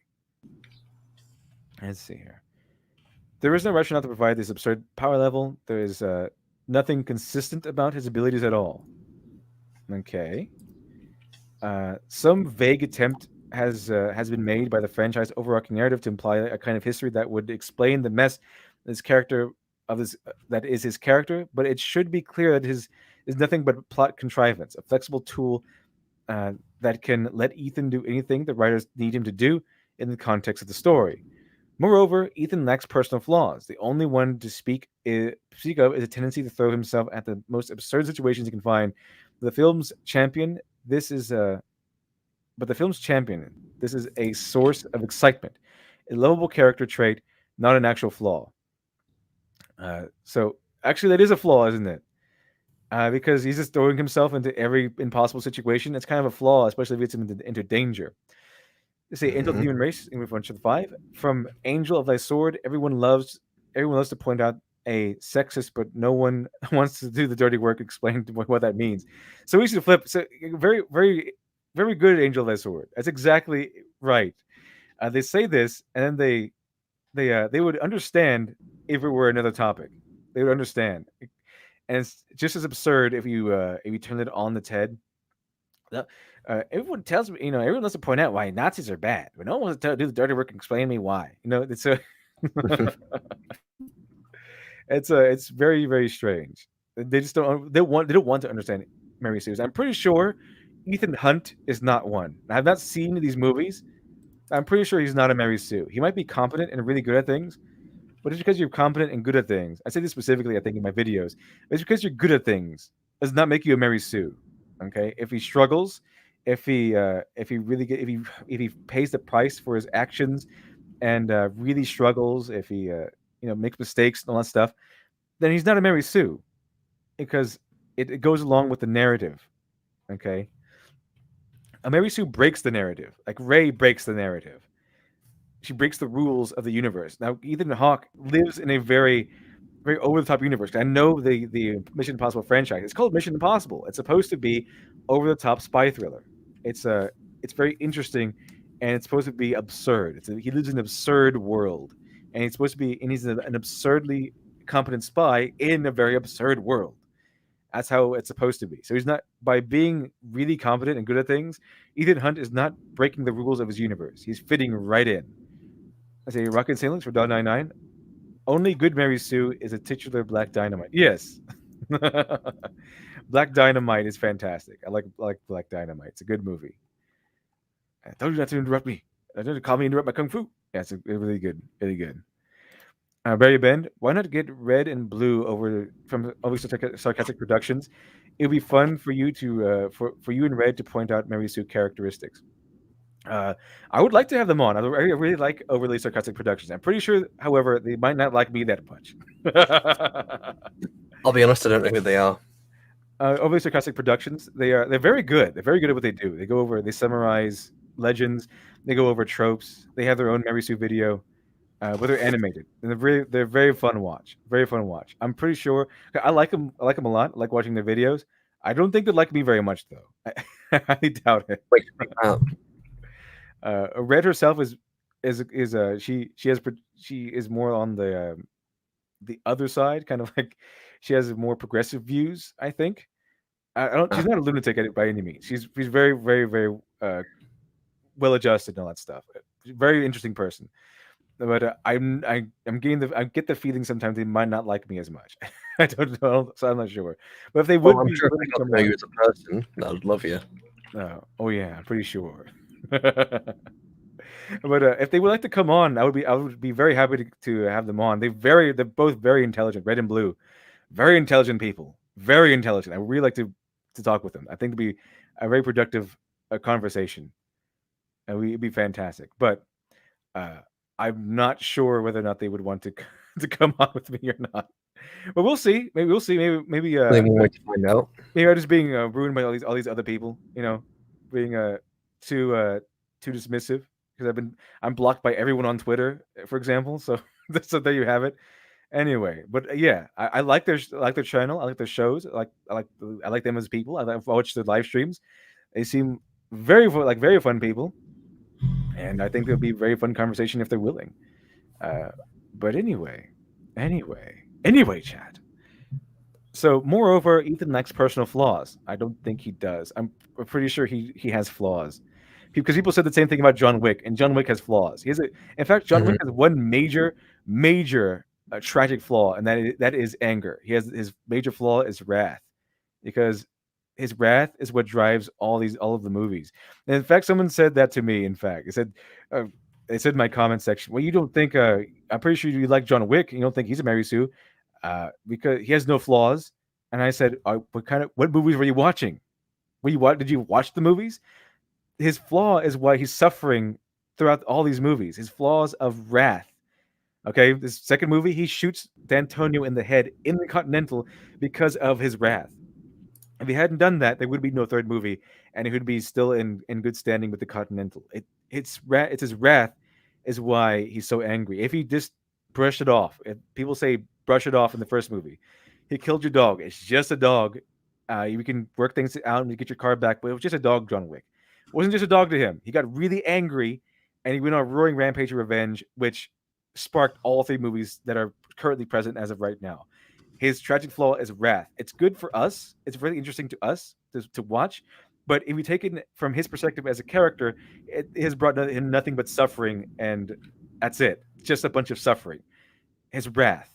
So while it's entertaining to us, his wrath is very detrimental to him as a person, and it's getting in the way in what he wants. He wants to live out his life in memory of his wife, but the consequences of his wrath prevent him from doing so. So yeah, John Wick has a very identifiable trait, a very identifiable flaw. He's not a perfect Mary Sue-ish character. He's just good at what he does. Let's see. I'll be honest, I haven't seen John Wick. Oh, you should. You should watch all three. They're fantastic. I love that franchise. I've heard bad things about the third one, though. I mean, it's not as good as the first and second, but it's still good. It's still good. Because they kind of because the third one kind of got a little woke, just a little bit. It wasn't too much. It was like 1%. I think that the Continental representative who delivers the consequences is canonically non-binary, but so what? It doesn't take over anything. It's just she's just a character. It doesn't take over. They don't turn to the camera and say, "Look, she's non-binary." In fact, I wouldn't know the character is non-binary if I wasn't such a fanboy of John Wick and looked into things. But you wouldn't know. So that's how it kind of should be, where it doesn't take over anything. But Yeah, that seems like the level that's kind of acceptable. It's not in your face, and it's not kind of obsessive stance on it. It's more just it's something that's there, and it doesn't affect the plot. Exactly. And I personally like John Wick 3. I like all three movies. I think they're all fantastic watch viewings. I like them. I like all three. But yeah, my point is John Wick is not a flawless character. The movies are driven by his biggest flaw, which is wrath. Let's see. Ethan's not a conflicted character like Bond is. He is determined and always sure of himself, which is exactly what you need what you need in a character who is constantly being betrayed and going behind the back of the organization he is a part of. Someone who is very certain of their own identity. Because being confident does not make you Mary Sue. You can have Mary Sue and be confident, but just because a character is confident does not make them a Mary Sue. You want your main character to be confident, in fact. And if they're not confident in the beginning, you want them to eventually gain confidence. I remember Night Owl from Watchmen. He's not hero material until he gains his confidence, and then he becomes hero material. The plot of a Mission Impossible story will always present Ethan with a physical struggle. Of what? A what? Always present Ethan with a physical struggle that he can always be sure he will overcome no matter the odds. Yeah, just because he overcomes a struggle doesn't mean he's a Mary Sue. The point is, he struggles, doesn't he? He encounters a physical struggle. But Ray does not struggle. She just blows through everything easily. She struggles for maybe a few seconds. I'm pretty sure Ethan Hawke actually struggles when he struggles. I've seen some clips from some Struggle when he of struggles. these movies. Yeah, he struggles when he struggles. You know, I've seen some clips from some of these movies, and I've seen him go through some really horrible pain. Some really horrible pain in some of these movies. Let's see, Matthew J. Nimno. The one Mary Sue I think is acceptable is the main villain because it is so satisfying to see them fail in the end, especially in games because you beat them, as you get to beat them yourself. Yeah, I mean, you can have a powerful villain, but the thing is, you can have a Mary Sue as a villain. It's when a villain is so powerful, it's so powerful that you need a Deus Ex Machina to interfere for your hero to win. If your hero needs a Deus Ex Machina to win against a villain, you probably had a villain who was a Mary Sue. It's just you shouldn't have like a sudden Deus Ex Machina come in to save the day. That's not how it should be. CKH, much too appreciate that. Leave the Mission Impossible series alone. I wish they would. But no, they have to save their waifu. They have to save their waifu, Rey, and they will sacrifice any character to the altar of Rey in order to do so. But as the article says, the plot of a Mission Impossible story will always present Ethan with a physical struggle that you can always be sure he will overcome no matter the odds. It isn't, like I said, it's a matter if he overcomes the struggle. What really matters in determining whether or not a character is a Mary Sue is if they struggle. Look how badly does he struggle when he struggles. I say, does this mean Ethan Hunt is a Mary Sue? Absolutely, without a doubt. Yes. No. From what you described so far, I would have to say no. Absolutely, without a doubt, no. But that should not interfere. That should not influence how we view the whole story in these films. If he were a Mary Sue, and if he's the driving force behind the Mission Impossible series, then they probably wouldn't be as popular. Because Rey's a Mary Sue, she's the driving force behind the Disney Star Wars movies. Not so popular. Not so popular. Let's see here. Someone just mentioning as overpowered antagonist. I think someone's mentioning the Reapers from Mass Effect. Oh yeah. And I kind of like the fact that the Reapers are so overpowered in Mass Effect. Though I think there probably could have been a way that they could have been defeated in the end without, the whole thing that happened in Mass Effect 3. But yeah, I think the Reapers are fine. I don't think they're Mary Sue antagonists, or what the hell would you call a synthetic robot that's made out of generations of a species. I'm not sure. I don't know how powerful they are. I just started the Mass Effect series again. Hopefully this time I can finish it. But I don't know I know the Reapers are really powerful. I know that, but you need, if you're starting it again, you need to put that shit on a live stream, and me and Literary Devil need to be there. I might. It's a possibility. We'll see what happens. But yeah, usually Mass Effect is still great, and the Reapers themselves they're 2 kilometers tall and they have freaking laser beams. If only they had sharks too. Space sharks with freaking laser beams attached to their heads. Let's see here. Okay, so let's see here. So does this mean Ethan Hunt is a Mary Sue? Absolutely, without doubt. No, but yeah, absolutely, they say yes. But that should not influence how we view the value of the story in these films. These franchises are also called Mission Impossible for a reason. These movies are not good because we see Ethan realistically struggle to pull. Are not. Hold on. These movies are not good because we see Ethan realistically struggle to pull off these superhuman feats, and that he does. When Tom Cruise jumps in a helicopter to chase down Henry Cavill, the audience does not stop to question whether or not the helicopter is flying is an established skill in the story's canon. Well, yeah, the point is that for Ethan Hunt to be a Mary Sue, is see him pull off the insane stuff that he does. The plot demands of him without any rational justification for why he can accept Bucket's Tom Cruise. The story, let's see here. The story ones up itself constantly. So, what's the context of this sentence though? So the movies are not good because we see. Okay, the franchise is called Mission Impossible for a reason. The movies are not good. Okay, so they're saying that we don't see him realistically struggle. Okay, I think we do though. I think they probably do. It's just over the top. So unless he is just going off and just beating everyone easily and completing all obstacles and blowing through them without any trouble or without any pain, he's not a Mary Sue. It's not about him being overly confident or powerful. It is about him struggling at all, and that's the difference between your competent character and a Mary Sue. A Mary Sue is competent without earning it. It's competent. A Mary Sue is confident and competent with both without earning it, and without justification of any kind. Now with Ethan Hawke, I'm pretty sure. Is it Ethan Hawke or Ethan Hunt? I think it's Ethan Hunt at Hawke. I've not even seen the film, and I know this. Yeah, so Ethan Hunt. Okay. He's a super spy, and I'm pretty sure that he didn't start off with in these movies as a hero's journey archetype.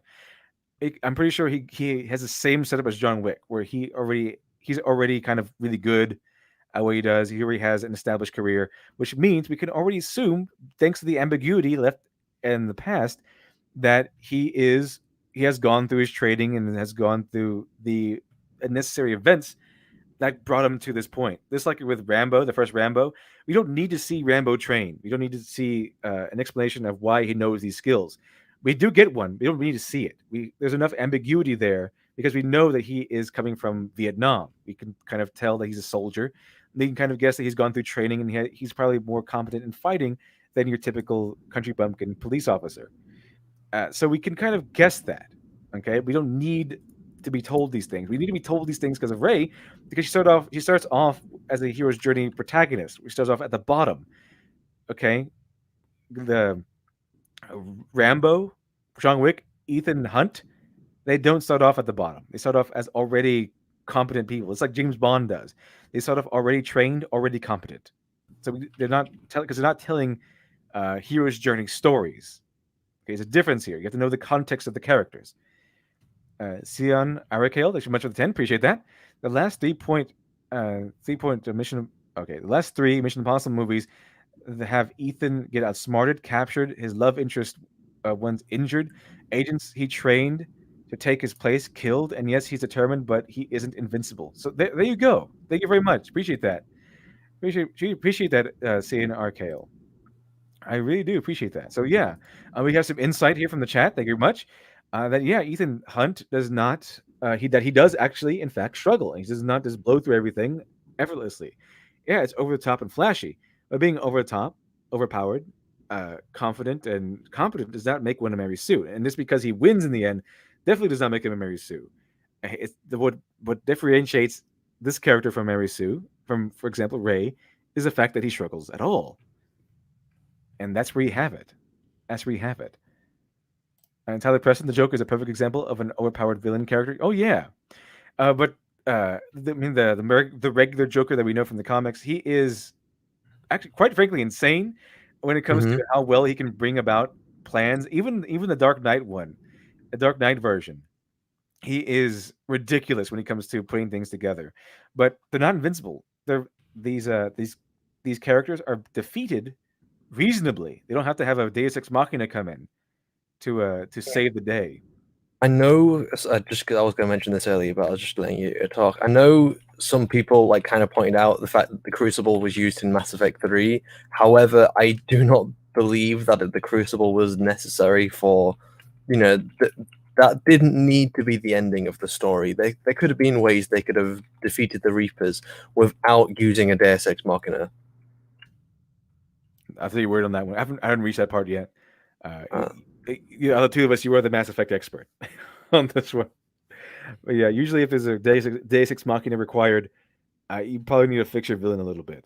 Make them a little too powerful. But just because a Deus Ex Machina is used doesn't mean it was necessary. Yeah. Because we are talking about the ending of Mass Effect 3 here. It's not exactly the most well written, and not like they took a lot of time to make this shit. It was all rushed. It could have been a project of bad writing. It very well could have been just terribly written. That's possible. That's definitely a possibility. We've seen Reapers get destroyed, so it is possible to destroy a Reaper. It is possible to defeat them in some way. It's just that they're very difficult. We're talking about 2-kilometer tall monsters here. Let's see here. Insult the Human Race, thank you for the 10. Appreciate that. As we've covered a few times before, Mary Sue's status partly depends on narrative framing. Rambo, Ethan, and John are established as veteran warrior spies. Characters like Kate, Ray, and Marvel are not. Exactly. Thank you for summing it up so concisely. Insult the Human Race. It's exactly what the difference is. Okay, Ray is starting off at the bottom. However, John Wick, Ethan Hunt, and John Rambo, they're all starting off as professionals and veterans already. They don't need to see them develop things, and so with that ambiguity and their assumed expertise allows the writer to give them more interesting and more dire, higher staked events than you would give to someone who just is starting off like Luke Skywalker or Ray. See, Rocket and Sailor just for $1.99. Marauder Shield's the true hero of Mass Effect. Yes, of course. Marauder Shield died in Marauder Health. He died for our sins. Let's see here. The story ones up itself constantly with each new complication. We are not concerned for Ethan. We are just wondering how the hell the filmmakers are going to get him out of this one. It is that feeling that invests us in Ethan's world. Mary Sue is meant to be used as a critique of story's realism. That's the reason why the label. No, it's not. No, not really. It's meant to critique a character. Not the story's realism. Where'd you get that from? It's saying it's unrealistic. But by unrealistic, we mean they don't struggle. And struggles are what we go to see. We want to see a hero or main character encounter struggles, and we want to see them overcome them. That's what makes them heroes in the first place. Just because someone mentioned it, it's not really spoiling the ending of a game which has been out for how long, and also I think it's maybe best to kind of like break the disappointment of the Mass Effect 3 now rather than having to let Dev go through it himself. I already knew the end of the game. It was the third end of the third game became infamous. So I knew how that 3 different colored endings. 3 different colors. There was a funny something. So something that a bunch of fans did was send 300 and something cupcakes to BioWare, and they each were in sets of 3 in 3 colors, and so that 3 color different icings. And the punch is that every single one tasted the same. That's pretty good. That's pretty good, actually. Give them a taste of their own medicine, literally. Girodine, the writer, isn't talking about Mary Sue's. He's talking about main character always wins. Ethan always overcomes the conflict. There is an argument for that, but it isn't about the Mary Sue argument. Yeah.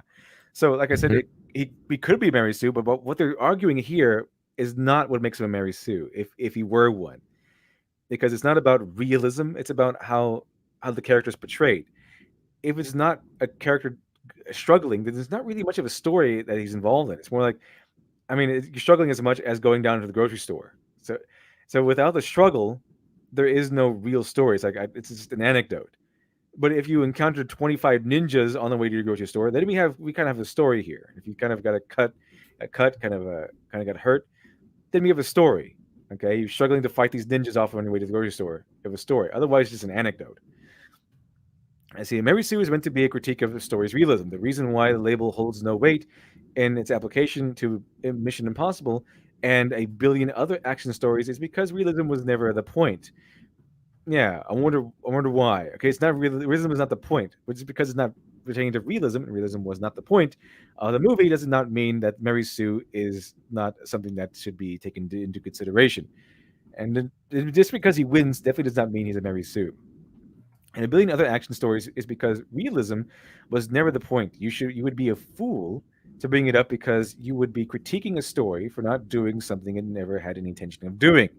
That is not good analysis, simply a misreading of the text. Still, this is a more trivial example. There are indeed stories where representing something real and its characters and its conflict is the intention of the filmmakers. Yeah, okay, so here's a Princess Mononoke. This is one I've actually seen. Let's see, Rock and Sandwich for $1.99. Appreciate that. See, every movie is bad. Everyone is stupid but me. Yeah, it seems to be the mentality or the mindset of this writer of this article. Thank you very much for summing it up. Appreciate that. Let's see here. Really hope you can't hear like just random people talking outside. I can't. Okay, good. I can hear just things in the background. It's like, oh, I really want to close my windows, but it's too hot. That's it. This brings us to my second example. Hayao Miyazaki is one of the most acclaimed filmmakers of all time. His films have an enormous following and have each been released to critical success. One such film is Princess Mononoke, which tells the story of Ashitaka, a cursed prince who is forced to leave his village only to become entangled in a conflict between a community of ironworkers and the spirit gods of a forest. From all of the critical praise that this is lauded onto the film, from all the critical praise that is lauded onto this film, the character at the heart of the story is a Mary Sue. Oh, please. No, he's not. No, he is not. No. His whole thing is that he killed a giant monster because Let out the inner devil. Let out the anger. yeah. Through anger, you gain strength. Let death. Like the dark side. Just not for the reasons you might expect. He's not a Mary Sue though. Like he got cursed. He was literally cursed. With the thanks to his nobility, he was cursed because he killed a cursed beast because he was noble enough to go face it down instead of other people, and he was cursed for it. And then he had to be exiled from his village for it. And then he the curse grew on him and would eventually devour his soul. I think. Where's the Mary Sue in that? Okay, he's really good at things because he's been trained in it. Just not for the reasons you might expect. When people use Mary Sue as a criticism of a story, they are typically thinking of the application of the term in physical sense. No, we're not. What physical sense? It's whether or not it's whether or not they emotionally struggle, physically struggle. It doesn't matter. As long as they struggle, as long as they have flaws, they're good to go. I say, Rocket, say nothing. Thanks for the 99. This guy is like the snake biting the world tree. I tend to agree. Let's see here. Razumike 3. Wow, that's such a gross misunderstanding of the plot. Yeah. But I think that's the only way they can argue this, by grossly misunderstanding the plot. CW Trixie, Miyazaki has been writing for decades. He goes beyond writing Mary Sue characters. Has this fool ever watched any of his movies? I don't know. In fact. It's possible that he hasn't. It's very possible that he hasn't. Let's see, Titanic Tuna. No, Ashitaka is not a Mary Sue. He literally spends a third of the film injured and useless. There are plenty of things that don't go his way. He has to work for his gains. Exactly. It's like this person never ever watched this movie before. Angela Sword, sorry, let me correct that. He is wrong. The problem isn't that the character isn't bound by realism. The problem is that they aren't bound by the rules of their own world. See, exactly. It's exactly what makes a Mary Sue. That it's the fact that they're not bound to the rules by their own world. Ethan Hunt might be an over the top super spy, but he is following the rules of his own universe. Ray was not. Ray was overtly breaking the established rules of the Star Wars canon, which actually helps to the Star Wars universe. Let's see here. Okay, let's see here. So critical praise. Princess Mononoke covers this off nicely. Ashitaka is the prince of his village who is already proficient with combat when the film begins, because that's what princes do. I mean, princes are supposed to be trained in combat. This is a tradition, not only in the European tradition, but in the Japanese tradition. You were trained in combat if you're a prince. I mean, that's something that commonly happened.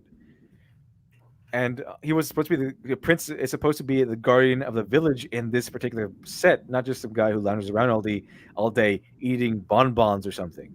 Okay, he's a protector of his village. It's part of his job as being a prince of that village. He's really proficient with combat. When the film begins, there is no reason why he should not be able to do things he does in the movie. There is no reason why he should not be able. Yeah, there's no reason. Okay, there's no reason why he shouldn't be able to do things he does in the movie. Because he has enough ambiguity, like John Wick and John Rambo. Okay, there's enough ambiguity there that we can guess that he's already gone through some training. Still, characters have flaws other than the extent of their physical abilities. These are the most important ones. Only Ashitaka does not. He has flaws. What kind of movie? What movie did you watch? From the beginning of the film, to its conclusion. Maybe they were watching a movie about space was intended for children. Yeah, maybe a movie about village princes intended for space wizards. From the beginning of the film to the conclusion 2 hours later, Ashitaka is still the very same character. What doesn't mean because he's the same character doesn't mean that he was without flaws. He undergoes little to no transformation. Character does not need to go through transformation necessarily. He does change though. He changes his mindset. So he does go through some minor changes. Maybe if it's not an overall character change, he does. He is a hero for the time. He's a hero for the story. And that he's a noble character trying to flesh out and deal with a very ignoble situation. The villagers of the Iron Village versus the gods of the forest. Basically, industry versus nature.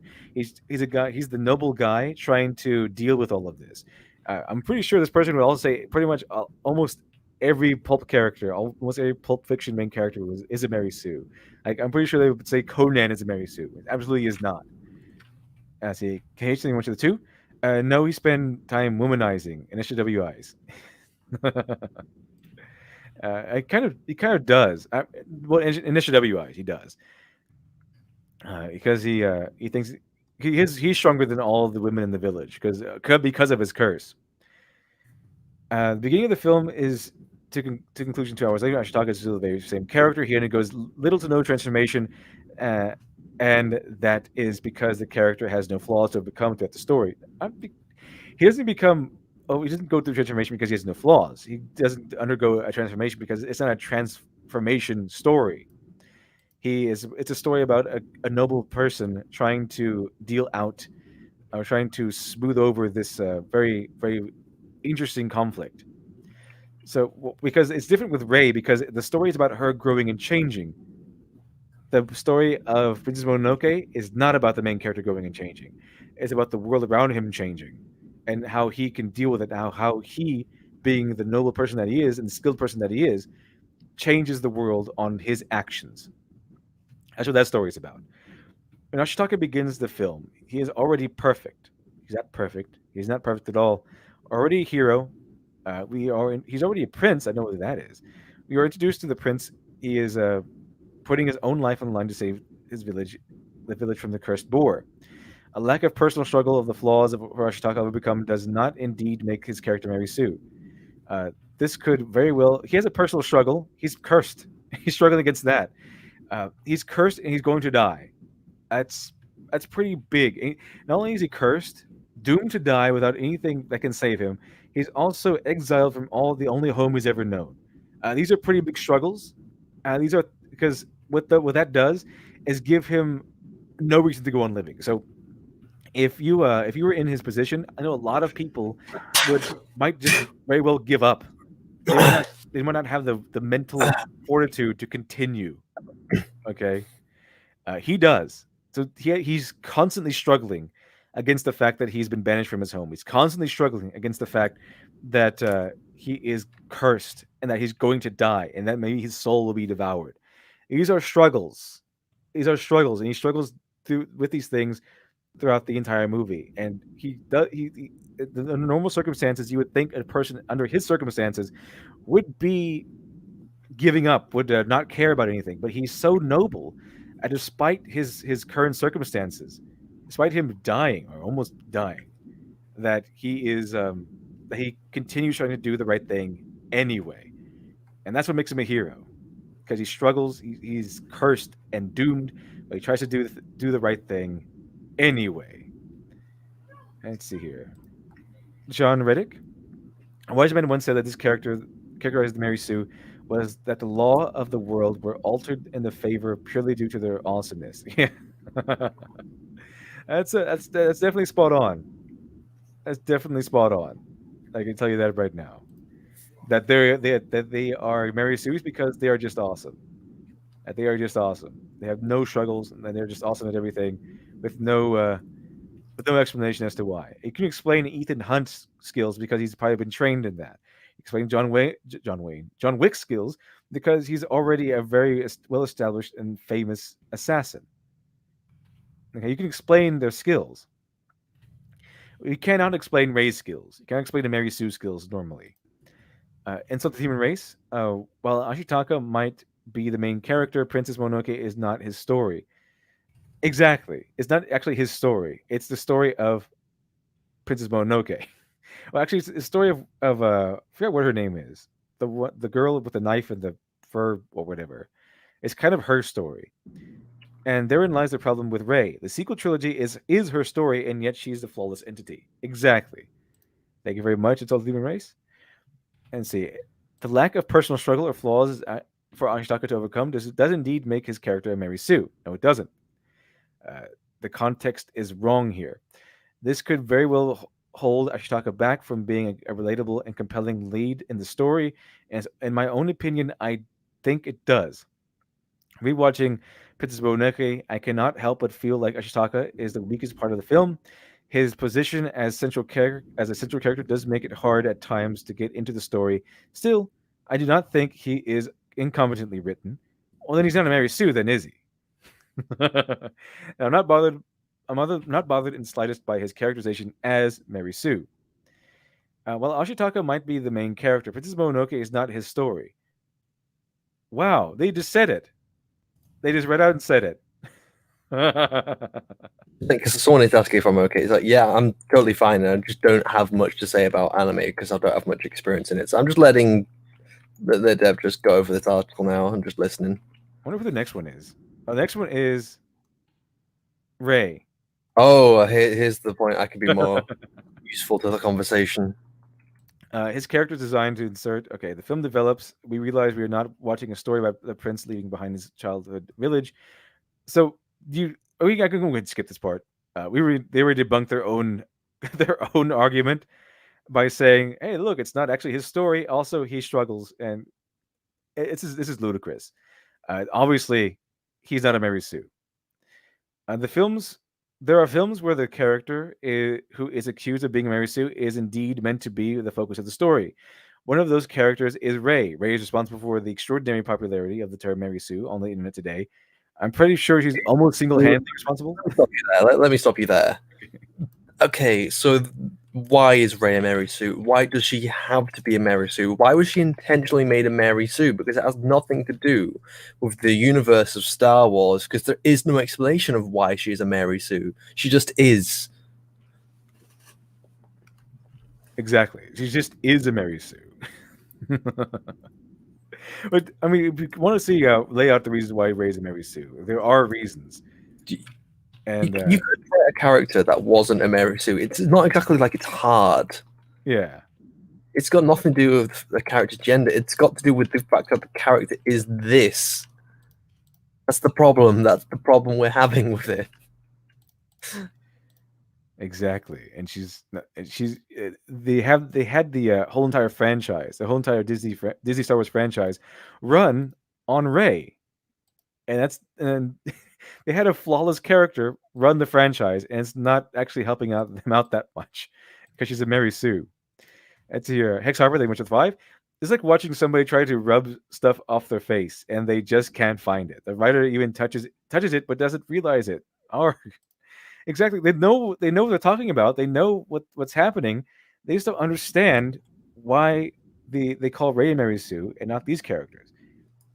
They even say why we call it a Mary Sue because the character does not struggle. The character does not. They're too flawless, and they say that Ethan Hunt struggles, and they still call him a Mary Sue. It's not about him winning the struggle. It's about him struggling at all. So so internet today, so no one can even talk about Mary Sue without Rey popping up in discussion because she's the poster girl for Mary Sue's. And if someone He's asks, almost a perfect example of Yeah. a Mary Sue. Rey is so perfect a character. She's even the perfect example for Mary Sue, particularly in difference of the sequel trilogy as a whole. It's because Rey is the poster girl for Mary Sue. Like if someone asks you what a Mary Sue is, all you have to do is point to Rey. That's pretty much all you need to know because she's a God mode Sue. She even dies heroically in the 3rd movie, and it is to bring her back to life. It's like the original Mary Sue character in Trekkie Tale.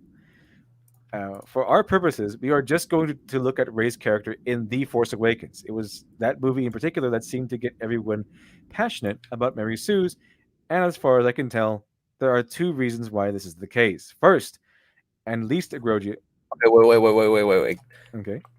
Okay, I think we should start putting money bets on what. I'm not reading this right now. I'm keeping my eyes away from it for this purpose, but we should start making bets on like what she's going to refer to because I have a feeling one of the reasons is going to be something. So It's going to be political. As far as I can tell, there are 2 reasons why this is the case. Okay, so so the author of this article is going to explain to us 2 reasons why they believe they were calling Rey a Mary Sue. So what do you think, chat? Place your bets, chat. Dun dun dun dun dun dun. Is one of them because we're going to be sexist? Is it going to be because we can't stand women in media? Or are we just big dumb fanboys? Who would possibly know? Who could possibly predict what they're about to say?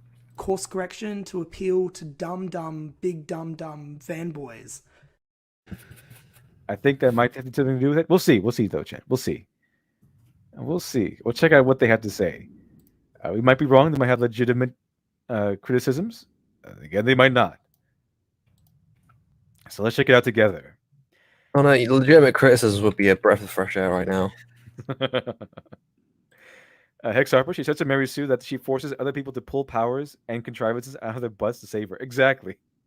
She breaks continuity, not even in her own universe, but in the real life as well. Let's see, Charles B, a $10 super chat that says we're the big dumb fanboys. Awesome. Angela Sword, Rey struts through life. Every character she's been compared to, is dragged through life, kicking and screaming until they succeed. I think it's a little different. Yeah, a little bit different. Walking through life with nothing encountering you, with nothing challenging you, and dragging yourself through life, trying to overcome every obstacle. I think there's a little difference between those 2. So let's see here. A little.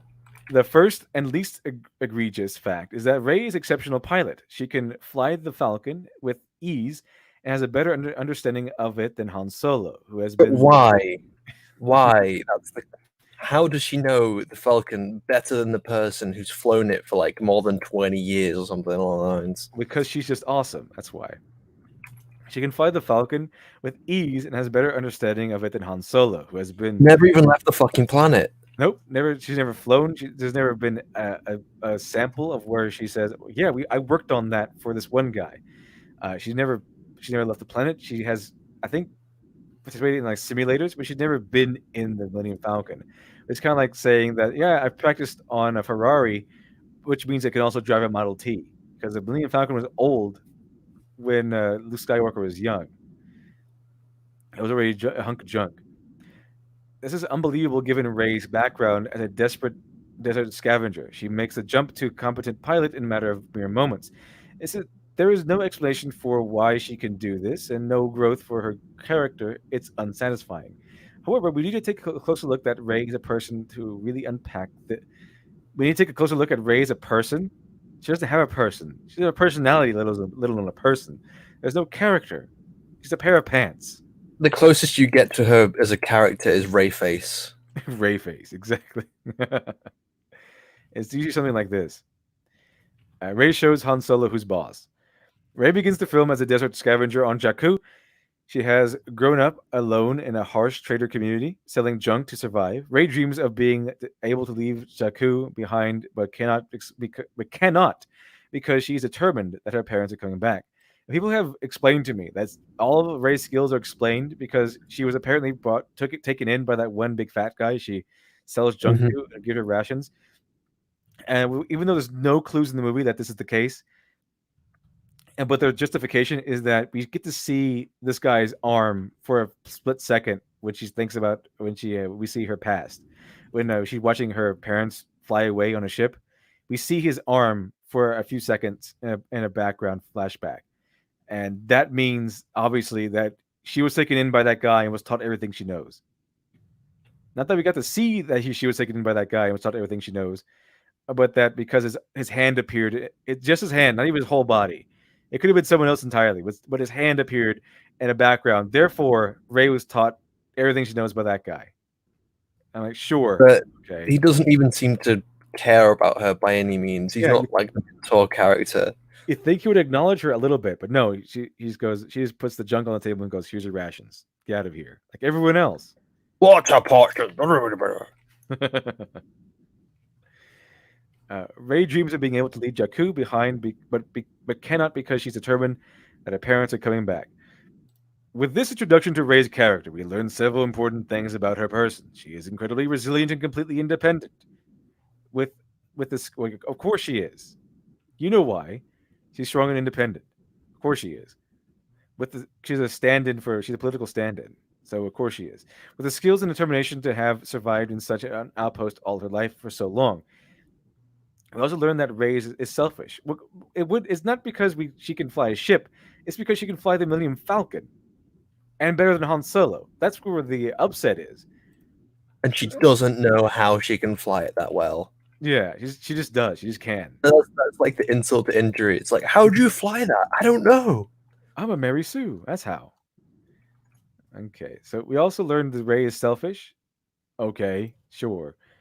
I've heard defenses of her saying this is the exact opposite. Her entire life has been revolved around looking for herself, again for herself, so that she can meet her parents, who can tell her what to do in life.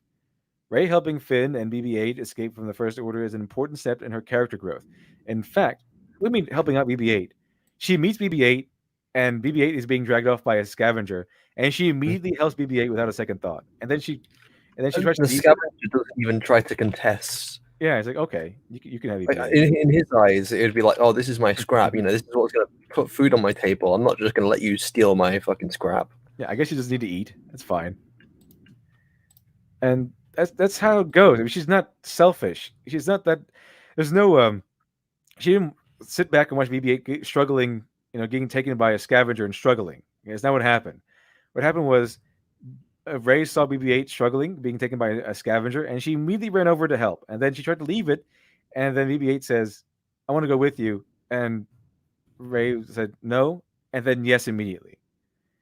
So she's not selfish. She's eagerly willing to help people, and she really threw in with BB-8 after that. I mean, when she started beating up bad guys, and all of a sudden, like, she started beating up people on his fucking word.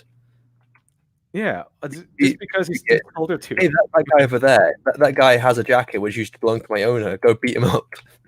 Yeah, it's not like, hey, this droid says that that's his owner's jacket. Is that true? No, it's just immediate beating him up. Yeah. Yes. Ray helping Finn and BB-8 escape from the First Order is an important step in her character growth. No, it's not. In fact, the movie hits us over the head. But well, yeah, it does hit us over the head with a lot of things. But what does it hit us over the head with, in your opinion? It hits us over the head with the fact that when she goes to sell BB-8 and decides to forego the essential food in her order to protect the cute robot. Okay, okay. It's like that she already made friends with it, and that was already tempting. And then she said no. Ray is taking the first tentative steps into a larger world where everyone in the galaxy, not just Ray and her own place in it, matter. That is character development. Uh, I don't. Mm. That's not development. What development? I think development would be if she said no to BB-8 and then something happened, and then she said yes to BB-8. Development requires change or Yeah, a development. standard. Okay, yeah. Her starting off as a good person is not development. It's fleshing out, but it's not development. If she started off as this cold, selfish person, that would be different. Like if you saw BB-8 being taken by the scavenger and did nothing, and then later on saw BB-8 and kind of felt sorry for him, that would be development. And kind of and then rescued him.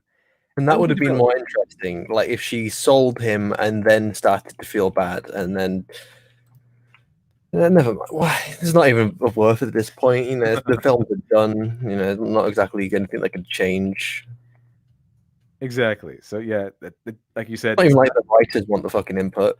it would been way better if she sold BB-8 and then felt bad later, and then tried to rescue him back. Kind of like how in the Mandalorian, he gave away Baby Yoda and then went back, shot everybody up, and took back Baby Yoda. You see, the first couple episodes of The Mandalorian were competent. Yeah, they were. They're pretty competent. The people who knew what they're doing were involved. I assume. Let's see. Insulted the human race in much of 5. She decides to help and not sell the droid, and willingly helps Finn and BB-8. And she's selfish. Who wrote this? I feel the same way. This is. They are either they never watched these movies, or they're consciously being ignorant about what goes on. Oh, they're watching movies wrong. And they're watching movies wrong, apparently.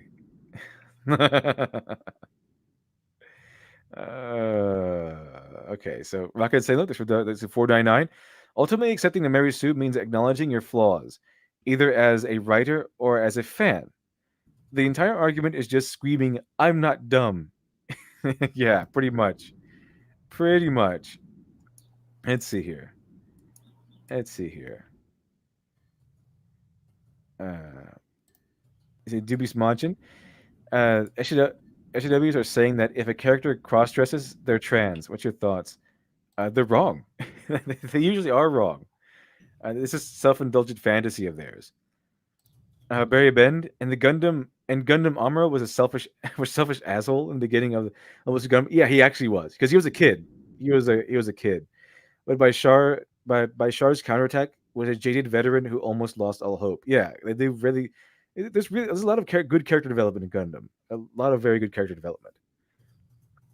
But Ray, this suddenly being open to BB-8 and helping them out and not selling him, not character development, because that's the first instance of her expressing any sort of feelings in that scenario. So, like Shiny said, had she sold the droid and then felt bad for it later and got it back, that would be character development. That's a change, but she didn't. She didn't change at all. Let's see here. Ray taking the first 10 steps. It does not matter that Ray does not struggle to fly the Falcon. That is not what makes her a realistic, compelling character anyway. Flying a spaceship is not something that the average audience member can relate to. But the struggle to put away your own misguided self-obsession and start to deal with other people is something real and relatable. She doesn't have a self-obsession. What are you talking about? What movie did you watch? How long is the article? It's pretty long. Oh god. Let's go down We're about halfway through, and a lot of this is Star Wars, so at least I'm relevant from a lot of this. And see, yet there's nothing unrealistic about it, and the internal struggle that this moment illustrates. Let's see here. Star Wars has always been a franchise to reward the personal and spiritual growth of its characters with big flashy action sequences, lightsaber duels, spaceship flying, etc. Or sometimes, when the growth of a character seems to be particularly lacking, they speed along the process by throwing out one of the sequences at them anyway. These moments are not actual to character development, they are instead tests of that character's development. The flashy and exciting escape sequences aboard the Millennium Falcon is just one of many of these within the Star Wars story. Rey's marks the beginning of a character growth with one of them. No, she really doesn't. Mhm. She really doesn't. Okay, so let's see here. Where were we?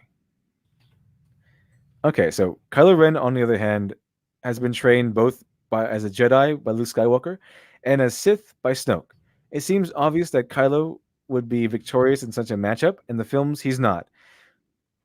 Yeah, it would seem obvious, wouldn't it? While the bout ends in a stalemate, he is very nearly beaten. It does not. It only ends in a stalemate. How does it end with a quotation mark near stalemate after she kicks his ass? And how, if okay, let's say theoretically was a stalemate, how the hell was it anywhere near a stalemate? Imagine if Luke Skywalker just walked onto like New Hope, bodied Vader. It's like, well, obviously we don't have anything to worry about Vader, then, do we? Making me the victor. So I think they say it was a stalemate because they couldn't finish the fight. The Deus Ex Machina came in to save Kylo Ren's life because he had the dumb idea of facing down a Mary Sue, and you should never face down a Mary Sue. Sometimes you need a Deus Ex Machina to save the hero from the villain, but Rey is such a Mary Sue. She needs the Deus Ex Machina to save the antagonist. Yeah, this antagonist needs the Deus Ex Machina to save the antagonist from the Mary Sue. Like, save the antagonist, save the dream. So, well, not about stalemate. He is very nearly beaten. It does not make sense. Rey is overconfident with the lightsaber in a way that the film makes no attempt to explain. So Rey is unequivocally a Mary Sue and therefore a poorly written character. There we go. Okay, like we can go ahead and end it there, chat.